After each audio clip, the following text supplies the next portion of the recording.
Essentiellement, Antenna et Biovision se ressemblent au fond pas mal. C'est deux organisations suisses qui ont comme idée d'utiliser la science, mais pas seulement la science qui est faite dans nos universités, à laquelle sans doute certains d'entre vous appartiennent, mais aussi les savoirs de terrain au service de populations souvent les plus vulnérables. Nous travaillons en Afrique les deux. Dans le cas d'Antenna, vous êtes dans encore plus de pays. Et une des petites différences, c'est que vous avez un champ d'action qui va au-delà de l'agriculture, puisque vous travaillez aussi sur la médecine, l'énergie et d'autres thématiques. Et une des petites différences pour Biovision, c'est que nous avons également un programme d'action au niveau suisse, qui est celui pour lequel je travaille, qui sensibilise la population, et notamment les jeunes, à la consommation alimentaire responsable. Donc ça sera intéressant de partager ces différents points de vue, et vous verrez que, contrairement à la première partie, ou en écho à la première partie, nous parlerons un peu de Suisse, mais aussi d'enjeux plus internationaux et plus mondiaux, en abordant des produits tropicaux exotiques, comme notamment le café. Pour vous garder un petit peu réveillés et vous faire interagir avec nous, nous vous proposons de vous loguer avec votre téléphone. On va vous poser 2-3 questions pendant la soirée. C'est pas question pour un champion, il n'y a pas de prix à la fin. D'ailleurs, je devais recevoir une plaque de chocolat qui a été volée, donc je ne peux même pas vous donner la mienne. Mais ce que vous pouvez faire, vous vous loguez dans menti.com sur votre smartphone, aussi peu intelligent soit-il éventuellement. Vous insérez ce code 19 56 04 6. Voilà, vous l'avez noté. 19 56 04 6. Il apparaît encore là. Et vous voyez, il y a plein de gens qui mettent des likes déjà, on aime bien. Pour voir si vous êtes réveillés et s'il y a des Valaisans dans la salle, la Williamine a été inventée à Genève. On va voir si vous arrivez à employer cet outil. Votez, tic, tic, tic. Je vais me remettre une petite musique, mais je n'ai pas trouvé. Alors, ça va pas la tête, ça c'est les Valaisans. Levez la main, dénoncez-vous, je vous vois. Ouais, là, il y a une Valaisanne. Il y a une personne qui a deux personnes qui a la bonne réponse. Non, vous voyez, donc on va vous poser des questions beaucoup plus intelligentes tout à l'heure. En l'occurrence, ça c'est une vraie question d'histoire. Et je vous encourage, dans votre petit navigateur, à mettre distillerie de Saconnet d'Arves, histoire, où vous découvrirez que la Williamine a été inventée à Genève et qu'elle a été vendue à Moran. Le prix est discuté et discutable. Et dans quelques semaines sort d'ailleurs une histoire de la distillerie Moran que je vous encouragerai à acheter. Mais donc la bonne réponse, c'est oh yes. Et tous les Genevois dans la salle sont très fiers d'avoir vendu aux Valaisans la Williamine à un prix apparemment dérisoire, hein, mais enfin ça c'est voilà. Et la distillerie de Saconnet d'Arves, je ne fais pas d'apologie de l'alcool, mais a des très très bons produits locaux. D'arbres haute tige notamment, travaille sur les haies et les plantations d'arbres dont on parlait tout à l'heure. Donc c'est bien aussi de valoriser le patrimoine en le consommant. Je vous encourage à y aller. Et je vois que vous employez très bien cet outil, 42 votes. Merci beaucoup d'avoir participé. Les prochaines questions, vous le verrez, sont un petit peu plus substantielles. Notez, il y a de la substance dans la Williamine. Alors, ce soir, on voulait aborder avec vous l'histoire des coûts cachés, qui est finalement une question qui a été énormément abordée dans des cours. Est-ce qu'il y a des économistes dans la salle ? Parce qu'on manque toujours d'économistes dans les réunions. Il y a toujours des gens qui ont fait Sciences Po comme moi, on ne sert à pas grand-chose, des anthropologues, je ne sais pas. Mais où sont... Alors, est-ce qu'il y a un agriculteur dans la salle ? Ah, 2. Delphine, tu peux lever la main à moitié. 3, 4. Mais personne en économie, parce qu'en fait, c'est une des vraies questions. Moi, je veux des économistes. Deux économistes qui va nous aider à discuter un petit peu des coûts cachés, parce que finalement, c'est de plusieurs natures, ces coûts cachés. René l'a mentionné tout à l'heure. Il y a des coûts environnementaux, il y a des coûts dans la santé, il y a des coûts dans l'économie et dans le social. Ce qui est intéressant dans ces externalités, c'est qu'elles peuvent être à la fois négatives, et c'est celle qu'on a beaucoup évoquée dans la première partie, mais elles peuvent aussi être positives. Et comment calculer une externalité positive et l'inclure dans le prix, c'est très compliqué. Il y a eu des études qui ont été faites, notamment en France, demandées par le ministère de l'Agriculture, pour essayer de calculer les externalités négatives et positives, par exemple, de l'agriculture bio.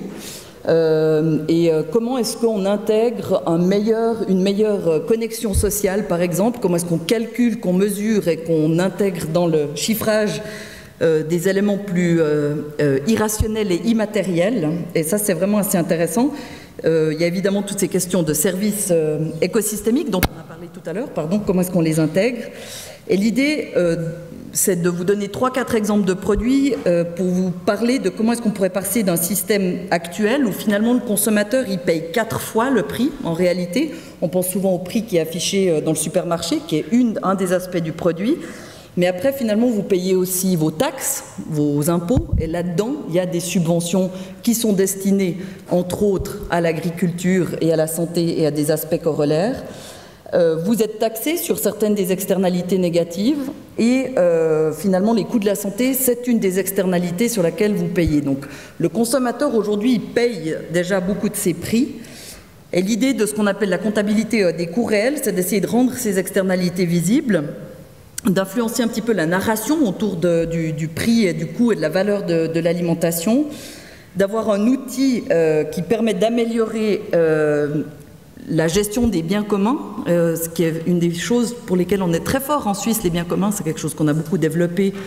Pour revenir aux Valaisans, je suis fribourgeoise, mais j'ai une grande tendresse pour les Valaisans, mais quand on parle des BIS, par exemple, où il y a eu beaucoup de gestion communautaire et collective des BIS. Et dernière chose, c'est que de travailler sur cet aspect d'une comptabilité des coûts réels, ça nous permettrait de travailler pour une réforme de certaines politiques publiques. Et je pense que ça va être un des enjeux intéressants à aborder avec les consommateurs, comme le disait René, avec les agriculteurs et les producteurs, et avec tous les intermédiaires qu'on ne peut pas et qu'on ne doit pas ignorer, notamment la grande distribution et les différents autres intermédiaires, parce qu'ils sont aussi une partie du problème et de la solution. Donc voilà ce qu'on va essayer de traiter ensemble à travers 3 produits, le café avec Charlotte, le lait avec Juliane et la tomate avec Marc. Ils vont essayer de vous donner quelques défis et contextes de la production de ces 3 produits ici et ailleurs. Quelques idées de leviers d'action que l'agroécologie peut apporter en termes d'externalité, du coup potentiellement plus positives, et quelques idées de leviers d'action individuels également. Je vais donner la parole donc d'abord à Marc Dufumier qui va aborder une ou deux des questions de son dernier ouvrage. Il a écrit beaucoup de livres qui s'appelle « De la terre à l'assiette » que je vous recommande parce que c'est une 50aine de questions et vous voyez qu'il y en a une qui nous intéresse ce soir notamment qui est « Peut-on consommer bio et pas cher ?» et il y en a plein d'autres. C'est expliqué de façon très claire avec des arguments scientifiques et succinctes. Donc je vous encourage des fois quand on cherche un ouvrage de référence pour parcourir comme ça un petit peu le thème de l'alimentation. Et donc j'invite Marc à venir nous faire une première partie introductive à cette soirée. Et juste pour votre information, l'idée c'est qu'à la fin des différentes interventions, je vais tout de suite prendre des questions, comme ça vous pouvez déjà commencer à poser des questions pour encore en faire à la fin, mais ça vous permet déjà éventuellement d'aborder des points de clarification ou 2-3 questions. Voilà, merci pour votre attention. Marc, à vous l'honneur.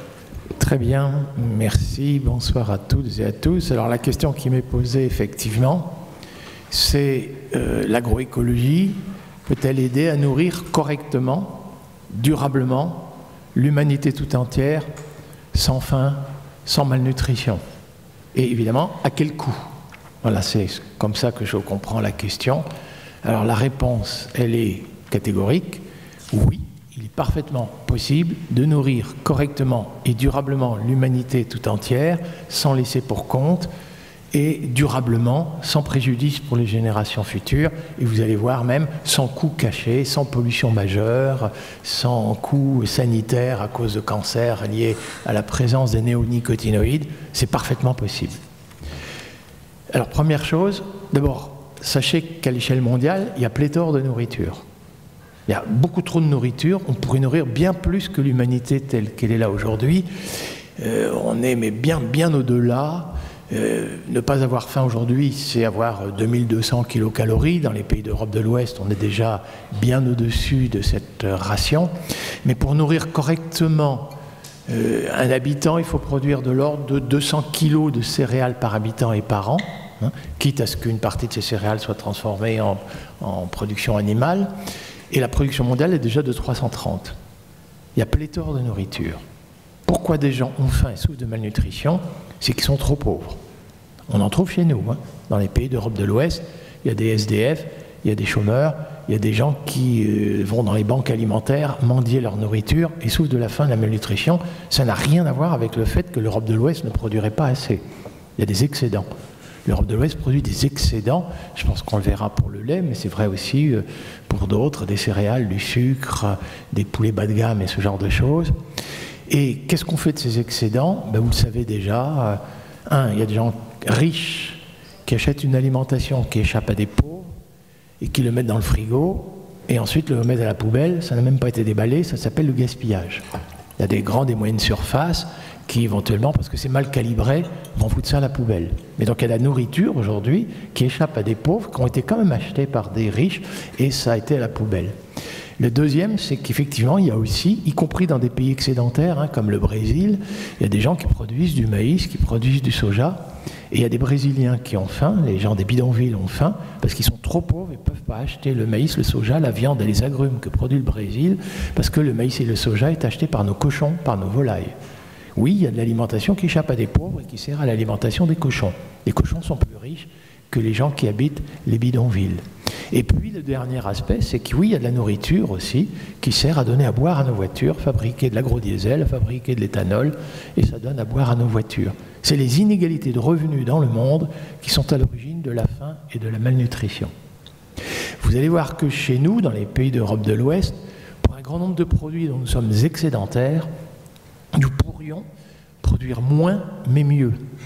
Effectivement, quand on me dit, regardez, le passage à l'agriculture biologique, ça se traduit par de moindres rendements, donc ça a un coût, j'ai envie de dire oui, mais le moindre rendement brut, s'il y a de moindres coûts en engrais de synthèse, en produits pesticides, en perte d'humus, en coûts cachés, comme on a dit tout à l'heure, les maladies, les cancers du sein, la prostate, parce qu'on a été exposé aux perturbateurs endocriniens, est-ce que dans des pays industriels, est-ce qu'il ne conviendrait pas surtout de maximiser la valeur ajoutée à l'hectare? Pas seulement le produit brut, mais le produit brut moins les coûts. La vraie création de valeur, c'est la soustraction. Et vous allez voir, parfois, je parle là, excusez-moi, français, je parle pour la France, mais un blé à 90 quintaux, très exigeant d'intrants chimiques, c'est pas rentable, hein. Aujourd'hui, le blé compétitif, c'est un blé à 50 quintaux, et on le verra fertilisé avec une luzerne. Ah bon, alors ça va être de l'agroécologie. Mais oui, donc, il va falloir produire chez nous mieux et moins, et sans doute à moindre coût monétaire et moindre coût caché, les coûts sanitaires, les coûts environnementaux et ce genre de choses. Mais qui ne sont pas dans le prix du produit, hein, soyons clairs, mais qui sont quand même qu'on doit payer. On doit payer des impôts pour corriger la pollution. Si vous ne voulez pas d'atrazine dans l'eau du robinet, ben écoutez, vous paierez, et vous payez, nous payons l'eau plus chère. Mais ça, ce n'est pas dans le prix du produit. Donc, on n'oubliera pas ça. Alors, évidemment, il y a la question maintenant des pays déficitaires, très nombreux.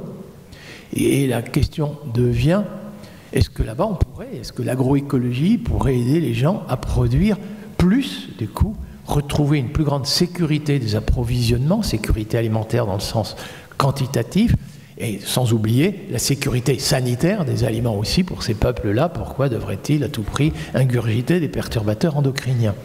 Je pense que si on pouvait leur éviter ça, ce serait bien. Et est-ce que l'agroécologie leur permettrait d'aboutir? La réponse est catégorique, oui. Oui.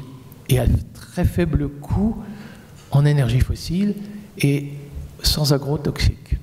Alors, petit cours d'agroécologie, excusez-moi, je vais vous présenter l'agroécologie plutôt comme une discipline scientifique, hein, celle des agroécologues, qui essayent de rendre intelligibles les écosystèmes agricoles, les agroécosystèmes, c'est comme ça qu'on dit aujourd'hui, c'est-à-dire les écosystèmes qui ne sont plus complètement naturels, mais qui ont été aménagés par les agriculteurs. Et c'est déjà reconnaître que l'objet de travail des agriculteurs, ce n'est pas un troupeau, ce n'est pas une plante, ce n'est pas un sol pris séparément. C'est à chaque fois un énorme écosystème avec des interactions entre le sol, le climat, les plantes, les troupeaux, la faune domestique, la faune sauvage, les plantes domestiques, les plantes concurrentes. Tout ça, c'est un seul et même agroécosystème. Et chaque technique agricole peut avoir un impact sur l'ensemble de cet agroécosystème. Un travail du sol peut avoir une incidence sur la concurrence entre les insectes auprès des cultures. Donc, c'est ça l'agroécologie en termes de discipline scientifique qui peut inspirer une agriculture que je vais vous présenter comme très savante, comme très moderne. Je vais même la présenter comme high-tech, mais vous allez voir, le raisonnement est simple. On a besoin dans notre alimentation d'énergie, celle qu'on dépense au travail, dans les loisirs et dans le déplacement. Et vous savez d'où vient cette énergie qu'on trouve dans l'alimentation pour qu'on puisse ensuite la dépenser au travail? Du soleil. Pas de pénurie annoncée de rayons solaires avant 4 milliards d'années. Donc je vous propose d'en faire un usage intensif. Je plaide pour une agriculture intensive à l'hectare qui fera l'usage le plus intensif de tous les rayons du soleil. Je ne veux plus voir un seul rayon du soleil tomber à terre. Et pas sur le bitume, on n'est pas obligé de bitumer les meilleures terres agricoles, bien sûr. Et même dans les champs agricoles, je souhaiterais voir des feuilles vertes, une végétation verte, capable d'intercepter l'énergie solaire et de transformer ça en énergie alimentaire via ce que nous appelons la photosynthèse. Et je voudrais que ce soit en hiver, au printemps, en été, en automne, et dans les pays tropicaux, en saison des pluies, et même en saison sèche. Je voudrais qu'en saison sèche, il y ait encore des plantes, qu'il y ait des feuilles vertes, et qui soient capables, effectivement, d'intercepter l'énergie solaire et de la transformer en énergie alimentaire, association de culture. La culture moderne de demain, c'est des cultures associées. Moi, je connais des gens, ils sèment des lentilles entre la rangée de blé. Je connais... Eh bien, écoutez, les rayons de soleil qui ne tombent pas sur le blé tombent sur les feuilles de lentilles. Ah, c'est pas perdu. Et alors, évidemment, je ne vous raconte pas la permaculture, quand les gens associent des quantités de plantes, il n'y a même plus de place pour l'herbe adventice, parce que les plantes cultivées font de l'ombre à la plante adventice, et non pas la plante adventice fait de l'ombre aux plantes cultivées. Ah, c'est moderne. Et oui, on fait l'usage intensif des rayons du soleil, ça ne coûte rien. Vous me demandez à quel coût? Les rayons du soleil, zéro. Ce qui coûte, ça c'est un débat par contre politique, c'est l'accès au terrain. Ça j'en conviens. Oui, accéder au terrain pour pouvoir maximiser la photosynthèse, c'est pas donné à tout le monde, hein, surtout à la proximité des villes où il y a la spéculation immobilière. Et ça c'est la question politique. Mais la question, est-ce qu'une agriculture moderne inspirée d'une agroécologie scientifique pourrait faire l'usage le plus intensif des rayons du soleil? La réponse est couverture végétale verte. Alors, vert parce que les feuilles mortes? Non. Vous savez que l'énergie qui est dans notre alimentation, mais vous le savez, hein, c'est juste des petits rappels. On appelle ça sucre, amidon, lipides et les huiles. Ce sont des hydrates de carbone. Et pour fabriquer les hydrates de carbone, la plante a besoin de carbone. Et vous savez où la plante trouve le carbone? Dans le gaz carbonique de l'atmosphère. Je vous pose la question, y a-t-il pénurie annoncée de gaz carbonique aujourd'hui dans l'atmosphère? Il y en a trop. C'est un gaz à effet de serre. Alors si les agriculteurs peuvent faire l'usage le plus intensif de ce gaz carbonique, la plante va intercepter le gaz carbonique, va libérer l'oxygène, c'est pas mauvais pour nos poumons, et avec ce carbone, fabriquer le sucre, l'amidon, les lipides, pourquoi pas de la paille, des racines, et quand ça va se décomposer, fabriquer de l'humus, et séquestrer du carbone dans le sol, et atténuer le réchauffement climatique, je suis pour l'agriculture intensive. Si c'est ça l'agriculture intensive, faire l'usage intensif de cette ressource pléthorique qui nous coûte de sa présence très cher, et donc atténuer le réchauffement climatique, c'est déjà un gain, et en plus fabriquer de l'humus, éviter l'érosion des sols parce que le sol aura une stabilité structurale et est riche en humus, le sol pourra retenir l'eau. Ben, écoutez, quand vous êtes dans des zones semi-arides comme au Sahel, si on peut faire ça, c'est quand même assez génial. Donc oui, vous allez voir, c'est parfaitement possible. Moi, je peux vous raconter des rendements de mil et de sorgho qui, sous des couvertures arborées, le rendement est de 2 à 3 fois supérieur sans aucun intrant chimique. Hein. Mais uniquement parce que l'arbre a produit un énorme feuillage en saison sèche, la fermente tombe à terre et lui apporte du carbone, donc issu de la photosynthèse.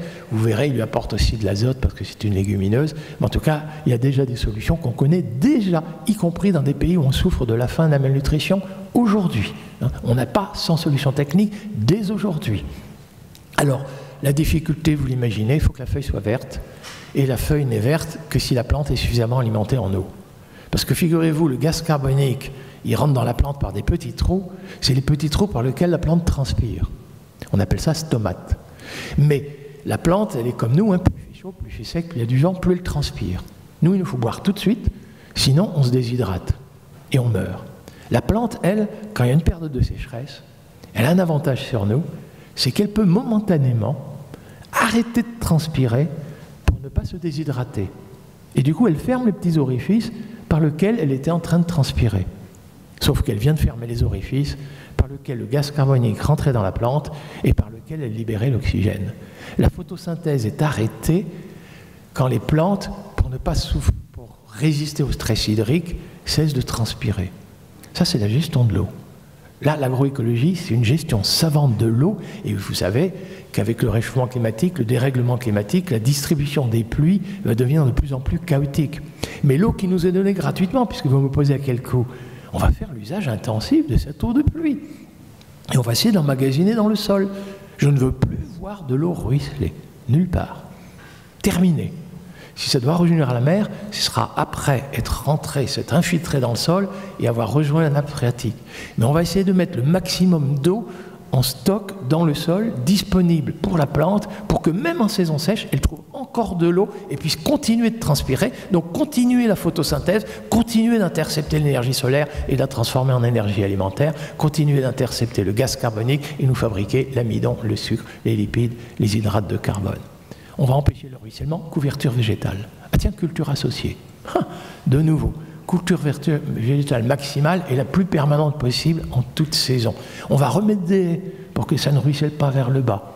Il faut que le sol soit poreux pour que ça s'infiltre bien. Moi, on m'avait enseigné le labour quand je faisais des études en agronomie.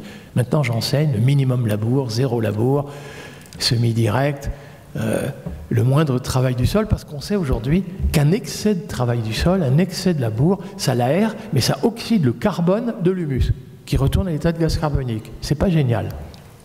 Mais alors comment le sol peut-il être poreux sans qu'on fasse de travail du sol et un labour? Ça va être les vers de terre, les colamboles, les cloportes, la biologie du sol. Si on les bourre pas de pesticides, si on les maintient en vie, ils vont nous rendre, ça peut même être ce que j'appelais autrefois une mauvaise herbe. Je connais des gens, excusez-moi, c'est les zones viticoles du Bordelais, qui maintiennent un tapis herbacé entre leurs rangées de vignes. Comme ça, sur le long des coteaux, quand la pluie vient orageuse, eh ben, ça ne ruisselle pas, ça s'infiltre. Et même quand l'herbe est desséchée, figurez-vous que là où il y a une racine qui s'est asséchée, il y a une galerie. Et la pluie d'automne va remplir la galerie et ça va enrichir le sol en eau. Et du coup, la vigne aura plus d'eau alors qu'elle a une herbe concurrente. Bon, on m'avait toujours dit que l'herbe buvait l'eau de la vigne. Maintenant, j'observe qu'un tapis herbacé, pas trop important, mais soigneusement entretenu, ça peut permettre de mieux alimenter la vigne en eau. Précisément, c'est la biologie des sols qui va rendre les sols poreux et permettre l'infiltration. Maintenant, je veux que cette eau qui s'est infiltrée, que seul le surplus aille rejoindre la nappe phréatique, mais qu'on puisse le stocker à hauteur des racines des plantes cultivées. Ça, c'est l'humus. L'humus, c'est ça qui retient l'eau. Et du coup, il faut que les sols soient riches en humus. Donc on va éviter trop de labour. Qu'est-ce que c'est que l'humus? C'est beaucoup de carbone. C'est 50% de carbone. C'est le carbone des racines et le carbone des tiges qui vont se décomposer. Mais les microbes qui commencent à décomposer ça, s'ils n'ont pas à ce moment-là un peu d'azote pour fabriquer l'humus, parce que l'humus c'est quand même 5 à 6% d'azote, il faut donc un bon dosage entre le carbone de la photosynthèse et de l'azote pour que les microbes fabriquent de l'humus. Et donc il nous faut de l'azote. Remarquez, il faut de l'azote, il faut qu'il y ait, après récolte, donc, encore un peu d'azote dans le sol pour que le carbone de la paille et de la racine serve à fabriquer de l'humus et non pas retourner à l'état de gaz carbonique. Mais on a surtout besoin d'azote, pas seulement pour aider les microbes à fabriquer de l'humus et retenir l'eau et allonger la durée de la photosynthèse, mais pour fabriquer des protéines. Les protéines, c'est tous les constituants du corps humain, les cheveux, les ongles, les chairs, les muscles, le sang, tout ça c'est fait de protéines. Il faut renouveler, parce qu'on élimine tout ça à travers nos urines, et tous les jours il nous faut ingurgiter des protéines. Et ça, ce sont des hydrates de carbone sur lesquels on rajoute de l'azote. D'où vient l'azote pour fabriquer des protéines? L'azote de l'air, celui que vous respirez, vous et moi. Combien? 79% d'azote dans l'air que vous respirez, vous et moi. Combien de siècles faut-il pour arriver à une pénurie? En millénaires. Donc, soyez sans crainte, on peut faire un usage très intensif de l'azote de l'air pour que les plantes nous fabriquent des protéines, que ce soit pour l'alimentation humaine ou animale. Mais le problème, c'est que rajouter de l'azote à un hydrate de carbone et fabriquer des protéines, c'est coûteux en énergie. Et là, il y a une agriculture désuète, l'agriculture qu'on qualifie d'industrielle. On va mettre des engrais azotés de synthèse pour que la plante ait sa bonne dose d'azote. Et pour fabriquer les engrais azotés de synthèse avec l'azote de l'air, on a utilisé du gaz naturel russe ou norvégien. énergie fossile. Alors oubliez, ça c'est désuet, hein. Ça c'est le passé. Continuer de fertiliser nos sols avec des engrais azotés de synthèse qui ont été très coûteux en énergie fossile, gaz naturel russe ou norvégien, et qui est très émetteur de protoxyde d'azote, principale contribution de l'agriculture des pays de l'Ouest au réchauffement climatique, excusez-moi, c'est désuet, c'est du passé. Tous ceux qui ont signé la COP21 vont se passer de ça. Mais tous les agriculteurs du monde entier savent qu'il y a une alternative qui s'appelle les plantes de l'ordre des légumineuses, le trèfle, la luzerne, le sainfoin, le lotier pour alimenter des ruminants, le pois fourragé, le lupin, la fèverolle pour alimenter des cochons et des volailles, des lentilles, des haricots, des pois chiches, des légumes secs pour éviter les cancers du côlon. Les diététiciens sont bien d'accord. Mais on ne manque dans aucun pays du monde le soja du Brésil, l'arachide du Sénégal, le niébé du Mali, le pois Congo de Haïti. Enfin, je veux dire, mais dans aucun pays du monde, on ne manque de plantes de l'ordre des légumineuses où des microbes les aident à intercepter l'azote de l'air. Le microbe utilise l'énergie de la plante, hein, l'énergie de la photosynthèse, les sucres photosynthétisés par la plante. Ils utilisent cette énergie, ils interceptent l'azote de l'air, fabriquent des acides aminés, refilent ça à la légumineuse qui se retrouve ainsi riche en protéines. C'est donc encore l'énergie solaire, celle qui ne nous coûte rien, ni en argent, ni en émissions de gaz à effet de serre, qui va nous produire tout ça. Ça, c'est l'agriculture intensive. Alors, on a aussi besoin d'éléments minéraux. Et là, je suis désolé, les nouvelles sont moins bonnes. Autant le gaz carbonique, l'azote de l'air, l'énergie lumineuse nous permettaient de tout faire, merci. Les éléments minéraux, plus on en prend dans le sol, plus il faut envisager d'en remettre. Alors le calcium, de pénurie de falaises calcaires dans le monde, on n'est pas trop craintif, mais honnêtement, les phosphates, d'ici 4 à 5 décennies, on craint la pénurie, on craint surtout que le coût d'exploration et d'exploitation de nouvelles mines de phosphate va devenir hyper coûteux.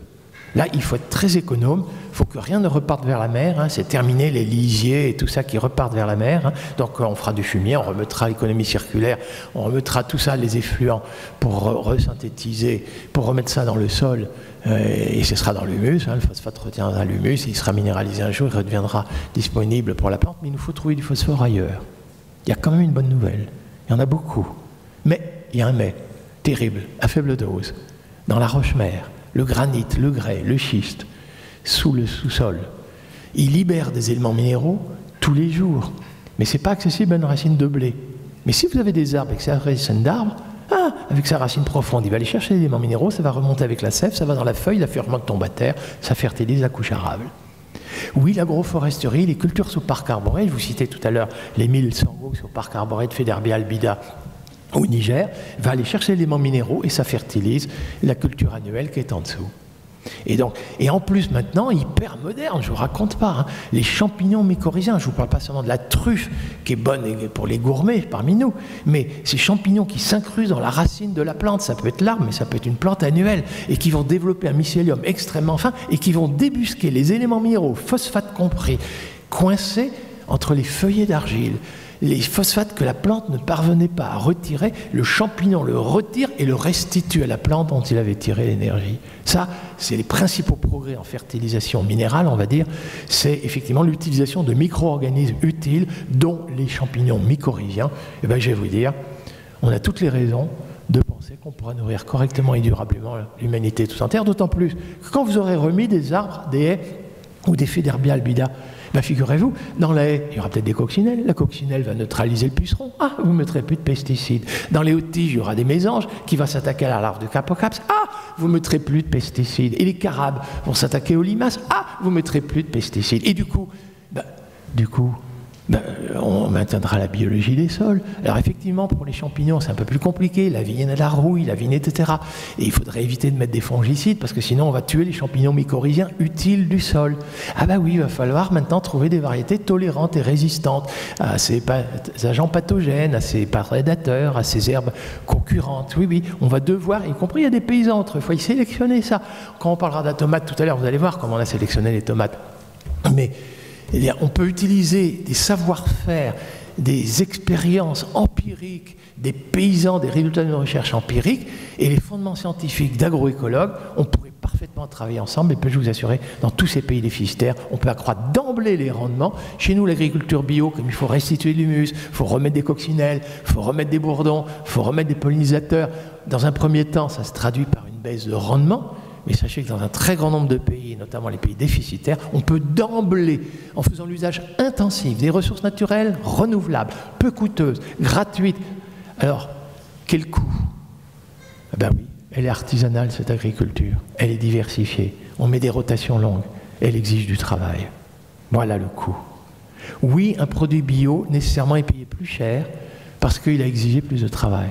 Il coûte moins en intrants, il coûte moins en importation, il coûte moins en émissions de gaz à effet de serre, il coûte moins en énergie fossile. Mais parce que cette agriculture est bichonnée, figurez-vous que cette agriculture, son grand tort, me dit-on, c'est qu'elle est intensive en travail, elle est intensive en emploi.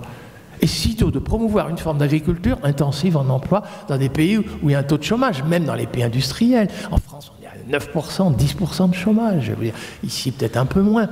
Mais dans les pays où c'est des bidonvilles. Mais l'urgence est effectivement de promouvoir une agriculture intensive en travail. Mais vous n'y arriverez que si cette paysannerie soit correctement rémunérée. Du coup, quand c'est un produit labellisé bio, ben on peut escompter, comme il y a une certification par une tierce partie, que l'alimentation est saine, pas d'hormones dans le lait, pas d'antibiotiques dans la viande, pas de perturbateurs endocriniens dans les fruits et légumes. Les gens sont prêts à payer un peu plus cher ce produit parce qu'il est bon et certifié. Mais très honnêtement, concevoir une agriculture à deux vitesses, l'agriculture bio pour les bourgeois bohèmes et les perturbateurs endocriniens, les hormones et les antibiotiques pour les couches modestes, je suis contre.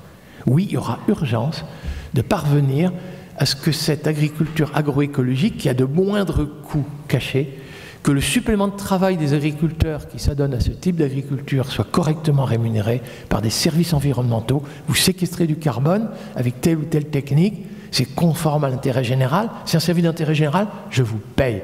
Vous mettez des légumineuses, vous évitez les importations de soja transgénique, vous émettez les émissions de protoxyde d'azote, vous émettez les consommations de carburants fossiles, c'est d'intérêt général, je vous paye. Vous mettez des infrastructures écologiques, vous remettez des coccinelles, vous remettez des bourdons, vous remettez des insectes pollinisateurs, vous recréez, vous remettez des chauves-souris. Les chauves-souris, il n'y a pas que le coronavirus, hein, et ça peut remplir d'énormes fonctions, vous restituez ça. Dites-moi quel prix je vous paye. Par la voie contractuelle, on va payer des services d'intérêt général, des services environnementaux.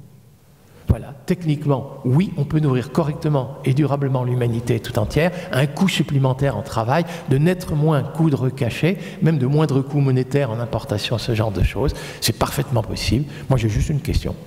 Qu'est-ce qu'on attend ? Merci Marc.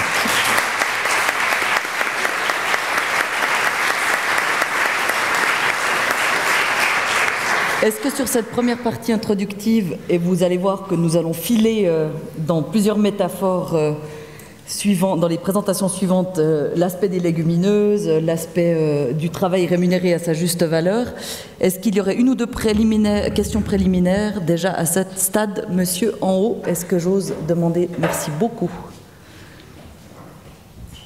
On est obligé d'attendre le micro afin qu'on vous entende bien aussi dans l'enregistrement. Et peut-être si on nous suit sur un live Facebook.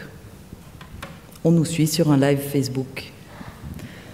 Bonjour, amis du monde online. Oui, bonsoir. Monsieur. En fait, la dernière phrase que vous avez dite m'a fait tilt, c'est que qu'est-ce qu'on attend pour agir ? Et pendant le confinement, je me suis permis de créer un changement de système politique qui permet justement à la population de décider en créant des lois et au gouvernement de s'exécuter. Ce document, il est sur YouTube. Il suffit que vous me demandiez, j'ai ici l'adresse, et vous pourrez regarder ce que vous en pensez. Ça, vous pourrez toujours donner des... L'important, c'est de faire passer ce message. C'est possible en gardant la société comme elle existe, mais en la modifiant légèrement pour le résultat, c'est que la population décide de ce qui est bien pour elle et le gouvernement utilise ce qui existe déjà pour exécuter ces ordres. C'est un petit peu comme l'initiative en Suisse, mais d'une manière généralisée. Merci. Est-ce qu'il y aurait une question, Madame, au milieu ? Je suis désolée si je ne vous vois pas, merci. Merci. Je me posais une question par rapport à votre constat que finalement on avait trop de calories produites. Est-ce que vous pensez que ce sera toujours le cas avec la hausse des aléas climatiques ? et l'accroissement de la population, que ce soit dans le système, enfin, si on continue avec le système traditionnel, que si on continue plus avec de l'agroécologie, qui notamment nécessite de l'eau de pluie, dans des endroits où il y en aura peut-être de moins en moins, ou trop d'un coup et plus du tout pendant quelques mois. Comment on gère aussi cette saisonnalité? Merci. Encore une, et puis après, on passera à la suite. Vous aurez encore l'occasion à la fin de revenir sur certaines questions. Je suis désolée, je vous fais naviguer, c'est madame ici.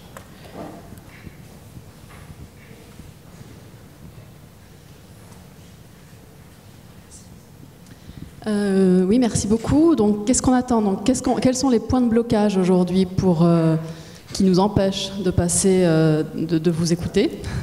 Et par exemple, la FNSEA, est-ce qu'elle commence à être sensible à vos arguments? Je sais que ça fait longtemps que vous essayez de les convaincre. Les différents ministres de l'agriculture, est-ce qu'on a un espoir qu'on aille dans la bonne direction prochainement? Je vous laisse répondre succinctement à ces deux questions, s'il vous plaît. Je commence à répondre tout de suite. Alors, je vais peut-être commencer par répondre à la deuxième,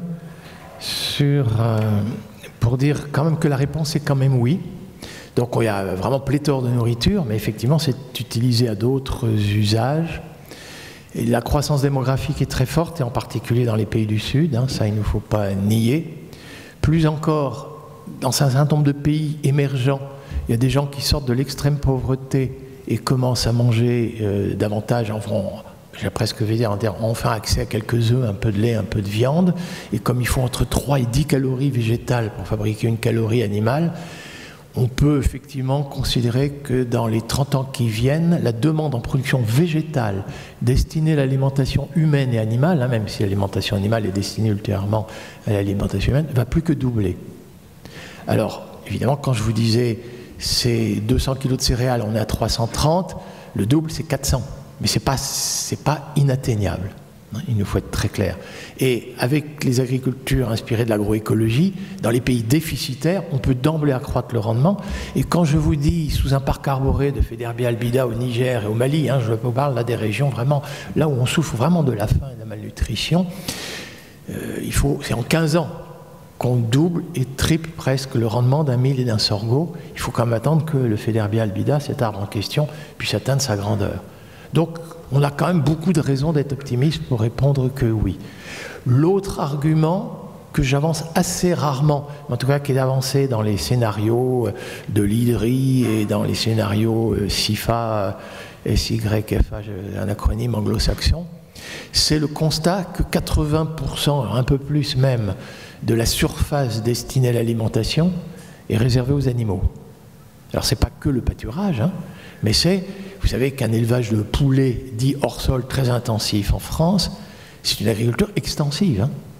Hein. Les surfaces de soja et de maïs sont au Brésil.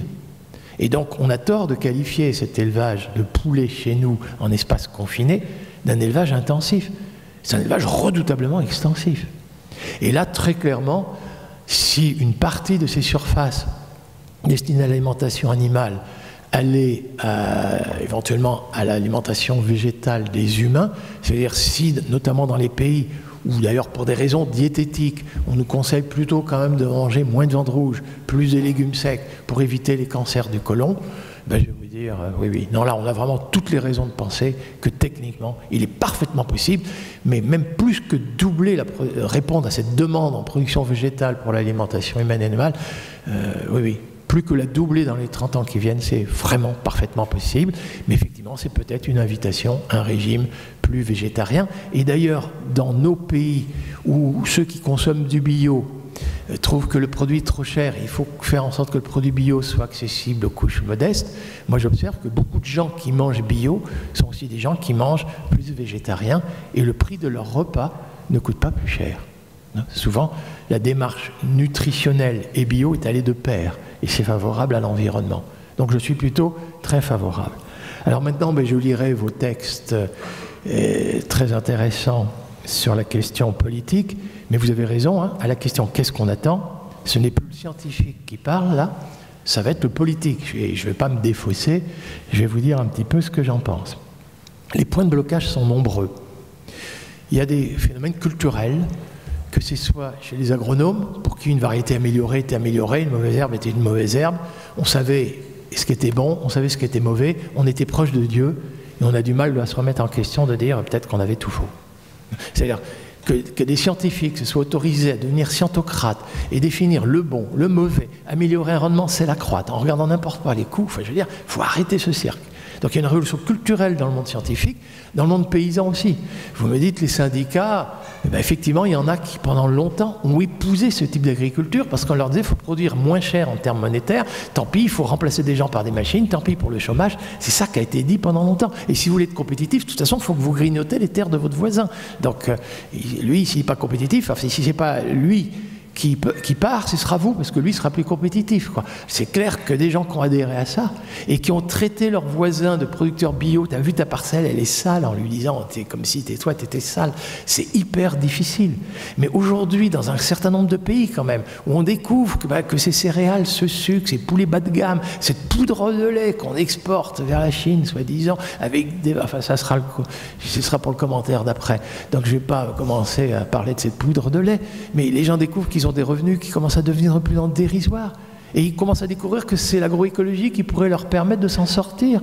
Mais je veux dire, pour eux, c'est presque comme aller à Canossa, quoi. Je veux dire, pour prendre des expressions bibliques. Mais c'est insupportable, quoi.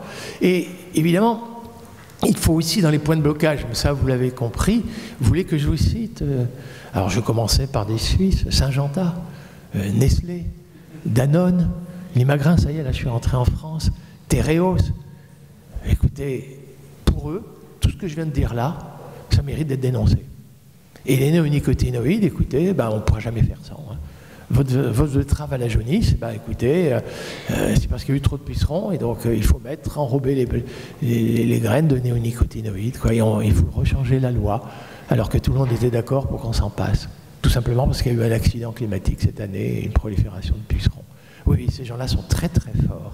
Et quand je m'adresse à des ministres, je découvre, moi j'essaie de les convaincre par des arguments scientifiques, les autres ont des arguments, souvent d'ailleurs chantage à l'emploi, alors qu'en fait, les solutions à la jaunisse de la betterave, c'est-à-dire de mettre la betterave en rotation longue et remettre des légumineuses dans la rotation pour empêcher la prolifération des pucerons, les solutions issues de l'agroécologie, d'une agriculture beaucoup plus diversifiée, c'est elles qui créent des emplois. Mais voilà. Le chantage à l'emploi si je peux me permettre justement sur la question des verrous institutionnels, il y a un très bon document de IPES Food, vous pouvez le chercher, ça s'appelle « De l'uniformité à la diversité », qui a été publié en 2016, mais qui est encore tout à fait d'actualité, qui parle des verrous de l'agriculture industrielle, et justement, on s'attend au fait que les aliments soient à bas prix, le fameux récit « Nourrir le monde », c'est-à-dire on ne pourra pas nourrir 9 milliards d'individus si on passe tous en bio, la dépendance de sentiers, les mesures de réussite, enfin c'est assez détaillé, ces fameux verrous institutionnels. Et ce qui est intéressant, c'est qu'au cœur de tout ça, c'est une partie de ce que vous avez mentionné, c'est cette concentration de pouvoir qui détermine pas mal d'enjeux. Si vous êtes d'accord, je vous propose... Je rajouterais peut-être juste une chose, l'endettement des agriculteurs. Quand un agriculteur est endetté parce qu'il a acheté un robot de traite, quand vous lui dites qu'il va falloir commencer à diversifier et acquérir de nouveaux équipements, là, trop c'est trop. Hein. Il dit, moi je spécialise le lait, j'ai une moissonneuse batteuse, je ne fais qu'une culture, mais je dois amortir au plus vite le capital pour lequel je me suis lourdement endetté. J'arrête là-dessus, je ne veux pas être trop long. Je vous propose de passer à un premier exemple avec Charlotte, qui est toujours très succincte, Charlotte, qui va nous parler du café comme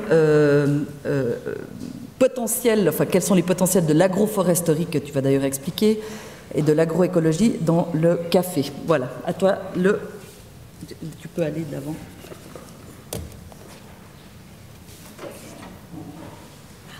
Ah, effectivement, retournons sur nos petites questions. C'est plus sur la Williamine. Vous pouvez la mettre dans le café. Non, c'était pas ça en réalité. Donc, retournez sur votre petit programme. Et voilà la suite. Faut dire à personne. Pourquoi c'est bloqué? La technique nous lâche.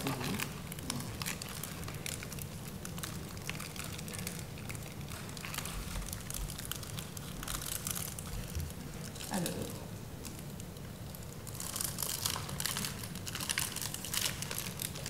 vous aimez toujours, je vois ça.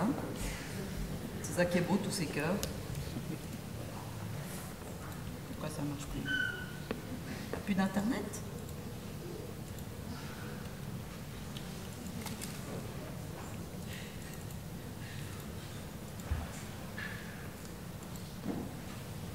Tac.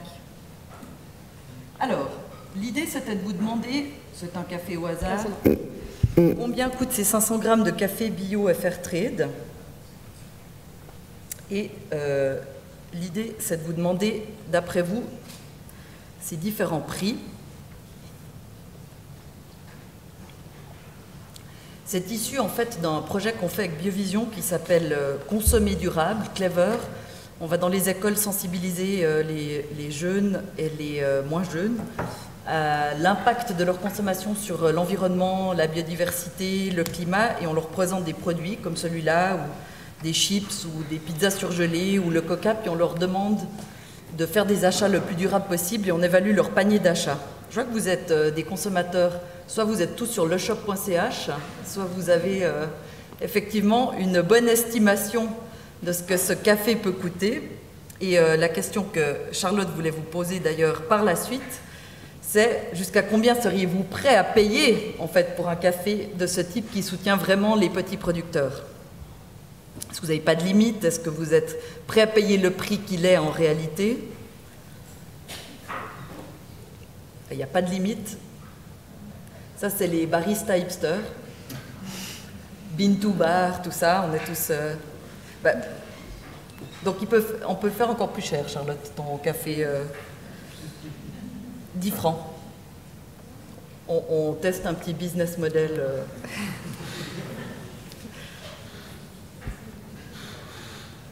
C'est intéressant de voir l'élasticité du consommateur dans le café et quel type d'arguments sont convaincants. Est-ce que c'est l'argument du producteur ou est-ce que c'est l'argument du mode de production? Je vais te laisser présenter le travail que tu as fait, que tu fais sur le café. Et comme ça, c'était une mise en contexte. Merci de votre participation. Merci Alessandra. Donc aujourd'hui, on va s'intéresser au café pendant les 10 prochaines minutes pour illustrer cette question très complexe du prix juste de l'alimentation. Et je vais m'arrêter sur 3 points principaux. Le premier point, je vais commencer avec cette photo d'un couple de cultivateurs dans le nord de Sumatra qui porte sa récolte d'arabica sur une terre fraîchement déboisée. Je ne sais pas si vous le savez, mais en fait, aujourd'hui, le café est devenu responsable de la déforestation dans un certain nombre de pays tropicaux face à la demande croissante en café, notamment liée à l'augmentation des populations en zone urbaine. Et à cela s'ajoute une fluctuation assez importante du cours du café qui pousse les agriculteurs à vouloir maximiser leur rendement et à maximiser ce qu'ils pensent leur profit. Et pour le café, l'une des solutions est tout simplement de nettoyer complètement la terre de tous les arbres et de planter ce qu'on appelle du café de plein soleil, qui sont des vastes cultures, de monocultures de café, comme on peut voir notamment au Vietnam. Or, comme Marc Dufumier nous l'a expliqué tout à l'heure, les arbres et la forêt, ils soutiennent un certain nombre de services écosystémiques, de stabilisation, de stockage d'eau, de rétention des sols, de purification de l'air. Mais sur le plan économique, la valeur de la forêt, elle est bien trop faible par rapport aux opportunités qu'offrent les plantations de café de génération de revenus. Et donc, d'un point de vue économique, l'incitation pour conserver la forêt, elle est relativement faible. Et c'est là qu'interviennent les pratiques agroécologiques. Pour le cas du café, la culture du café va très bien de pair avec la conservation des arbres, ce qu'on appelle l'agroforesterie. Et ça conserve non seulement la biodiversité, mais ça permet également de refertiliser le sol, de maintenir une température relativement stable, qui va entraîner également une stabilisation de la production sur le long terme. Mais lorsqu'on achète du café lambda, du Nescafé, on n'a aucun moyen de savoir comment il a été produit. Et notamment le prix ne reflète pas les avantages de ce type de production agroforestière non conventionnelle. Donc, pour commencer, quels sont les leviers d'action disponibles pour essayer plutôt de récompenser ce genre de pratique avec une empreinte environnementale plus faible. Le premier levier d'action individuel que vous pouvez dès demain appliquer serait de réduire sa consommation de café. C'est notamment l'une des recommandations du programme PNR 69, Manger sain et durable en Suisse. Mais c'est une recommandation qui peut paraître un petit peu radicale si vous êtes accro au café, comme moi. Et donc, à Biovision, l'un des leviers d'action collectifs qui nous intéresse, c'est de revaloriser les savoirs locaux et de mettre au cœur des systèmes de valorisation et d'extension la connaissance locale. Et notamment la connaissance des fermiers, c'est à travers cela qu'on peut diffuser des pratiques plus durables. Ça peut être des connaissances sur quelles associations d'espèces sont les plus favorables, quelles espèces d'arbres vont procurer d'autres types de bénéfices et d'autres types d'usages, etc. Et là, il y a également un rôle des politiques publiques pour favoriser une réforme de ces services d'extension vers plus de connaissances ancrées au niveau local. Et puis, un autre levier d'action, c'est par exemple d'acheter du café Rainforest Alliance qui promet un café qui n'est pas issu de la déforestation. Et ça, c'est une transition pour mon deuxième point. J'imagine que vous avez souvent vu ce genre de photo d'une cultivatrice dans son champ qui paraît assez heureuse. Et notamment, on voit ce genre de photo dans la promotion du café Fairtrade. Et souvent, en fait, la certification est vue comme un moyen de réduire la pauvreté ou un moyen d'améliorer le bien-être de populations démunies, notamment des petits planteurs de café. Et aujourd'hui, en fait, la certification, c'est l'outil le plus répandu pour différencier les produits. En tant que consommateur, des fois, c'est même le seul outil à disposition. Donc, on peut bien se poser la question, quel est finalement l'impact de la certification sur les bénéfices des producteurs? Est-ce que ça contribue bien à une économie plus inclusive, plus fair, ou pas? Donc, dans la certification, c'est bien le consommateur qui va payer un premium. Et ça, au niveau du producteur, ça se traduit bien par un prix d'achat du café qui est plus élevé. Tout va bien. Par contre, quand on regarde au niveau des revenus, il y a un certain nombre d'études qui montrent que l'effet est beaucoup plus faible. Et notamment, la certification n'est plus rentable pour un certain nombre de planteurs. Elle est rentable pour les grands propriétaires ou elle est rentable pour les petits fermiers qui sont soit très bien organisés, soit qui produisent des gros volumes parce qu'ils ont, par exemple, des pratiques soit plus intensives, soit parce qu'ils maîtrisent certains aspects techniques. Et donc, en fait, les perdants de la certification, ce sont soit les petits fermiers, ceux qui sont en général également peu éduqués, loin des centres de production et de vente, et aussi qui sont souvent dans des zones agroécologiques défavorables. Donc la question de est-ce que la certification est plus inclusive, a priori, on dirait plutôt non. Mais il y a pourtant un certain nombre de conditions qui permettent que la certification soit un gain pour les fermiers. Pour cela, il faut une action collective des fermiers, il faut que ceux-ci soient bien organisés de manière collective. Il y a aussi, lorsque l'achat est plus direct, donc lorsqu'on réduit le nombre d'intermédiaires dans la filière du café, on voit que les bénéfices pour les fermiers sont plus importants, et ça c'est l'un des piliers de l'agroécologie, favoriser les filières courtes.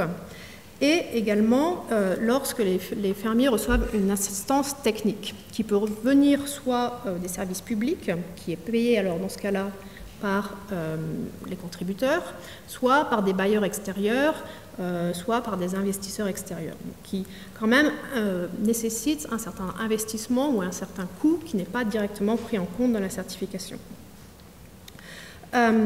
Donc pour la certification, même question, quels sont nos leviers d'action?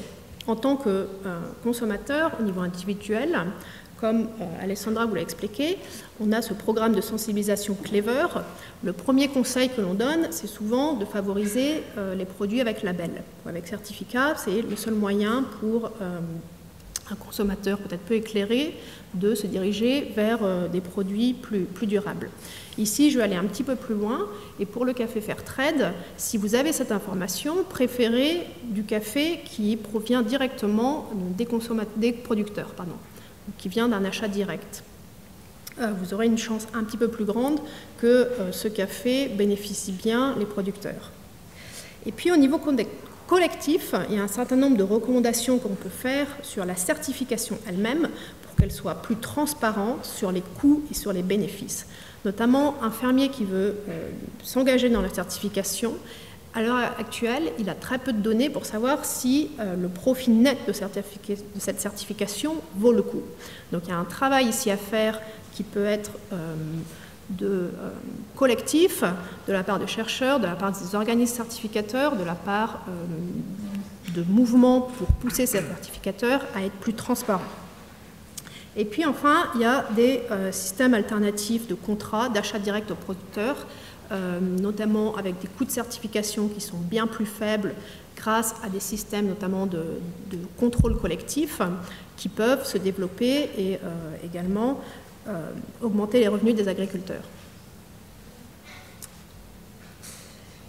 Et mon troisième point aujourd'hui serait que le café, comme toute commodité, a un prix qui fluctue énormément.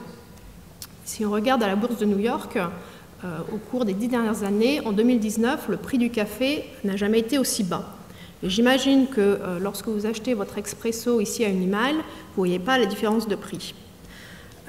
En fait, cette volatilité, elle menace les petits producteurs. Pourquoi? Parce que lorsque le café est à un prix bas, ils n'ont plus de capacité d'investissement dans leur plantation, qui se traduit soit par un café de plus mauvaise qualité, donc de nouveau des revenus plus faibles, soit, dans la plupart des cas, un abandon de leur plantation. C'est le cas, par exemple, lorsqu'il y a eu la première crise des prix du café dans les années 90, qui s'est traduit par une migration massive de beaucoup d'agriculteurs, de beaucoup de cultivateurs vers les villes. Et donc ça, en général, ça pose une question plus fondamentale. Est-ce qu'on doit perpétrer ce genre de filières d'exploitation, d'exportation, qui sont très sensibles et surtout qui sont hors de contrôle des pays producteurs et qui empiètent sur des terres agricoles qui pourraient être utilisées pour de la production vivrière? Notamment parce que ces filières d'exportation, elles sont relativement biaisées. C'est elles qui reçoivent le plus grand soutien des politiques publiques. Dans la plupart des grands pays producteurs de café, on a un coffee board ou un conseil du café national qui est un organe très puissant. Par contre, on n'a pas des manioc boards, on n'a pas du conseil du manioc. Et là encore, on peut se pencher du côté de l'agroécologie qui finalement nous dit qu'il n'y a pas forcément une dichotomie entre culture vivrière et culture d'exportation. On a des systèmes plantains, café qui marchent très bien. Et l'agroécologie promeut avant tout une diversification des cultures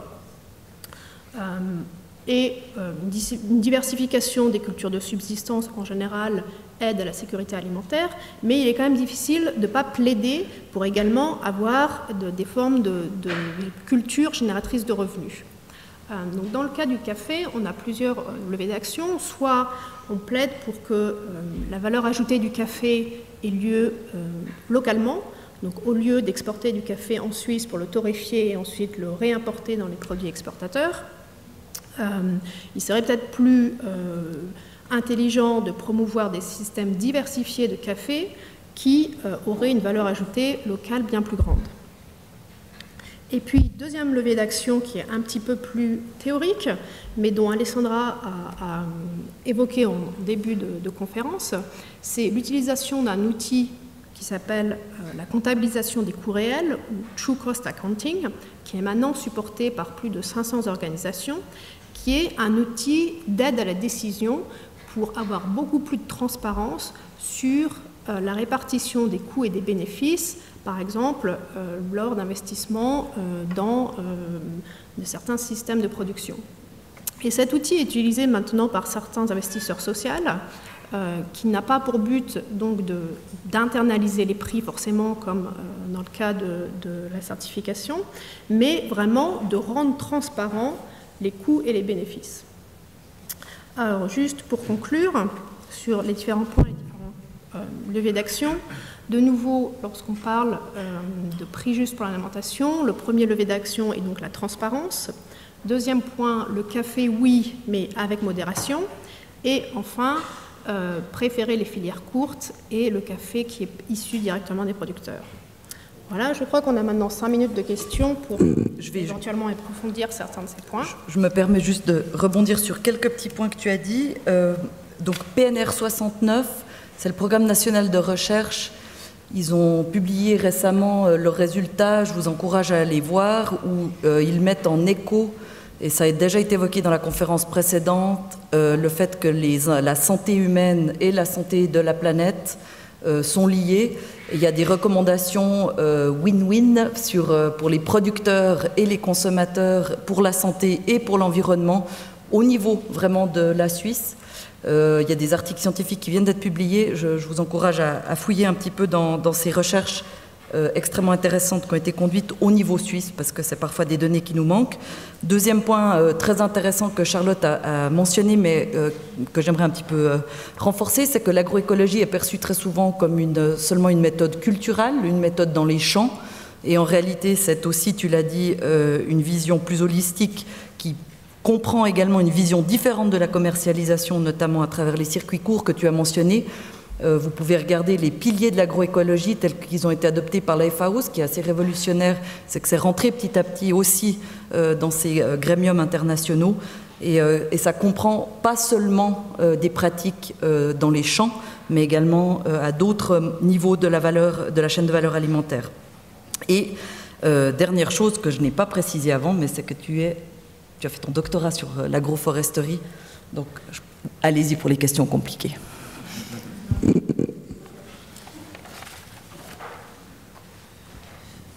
Des questions?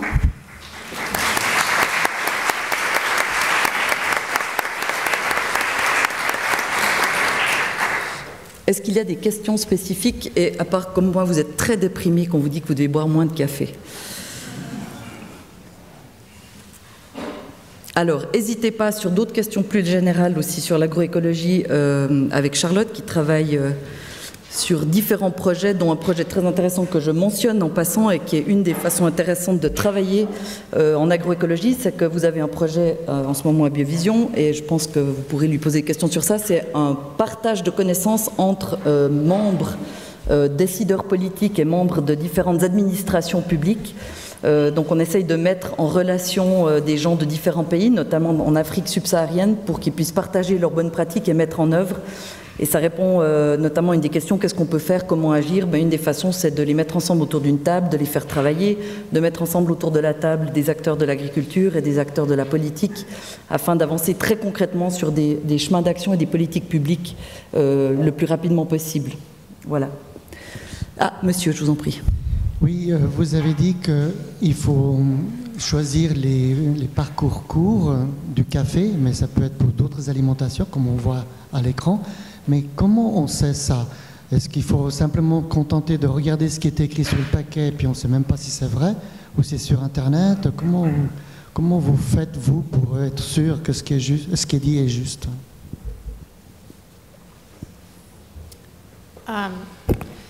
C'est une très bonne question parce qu'en effet, si vous allez dans un supermarché, il y a assez peu de paquets de café qui décrivent exactement d'où proviennent et combien d'intermédiaires sont impliqués.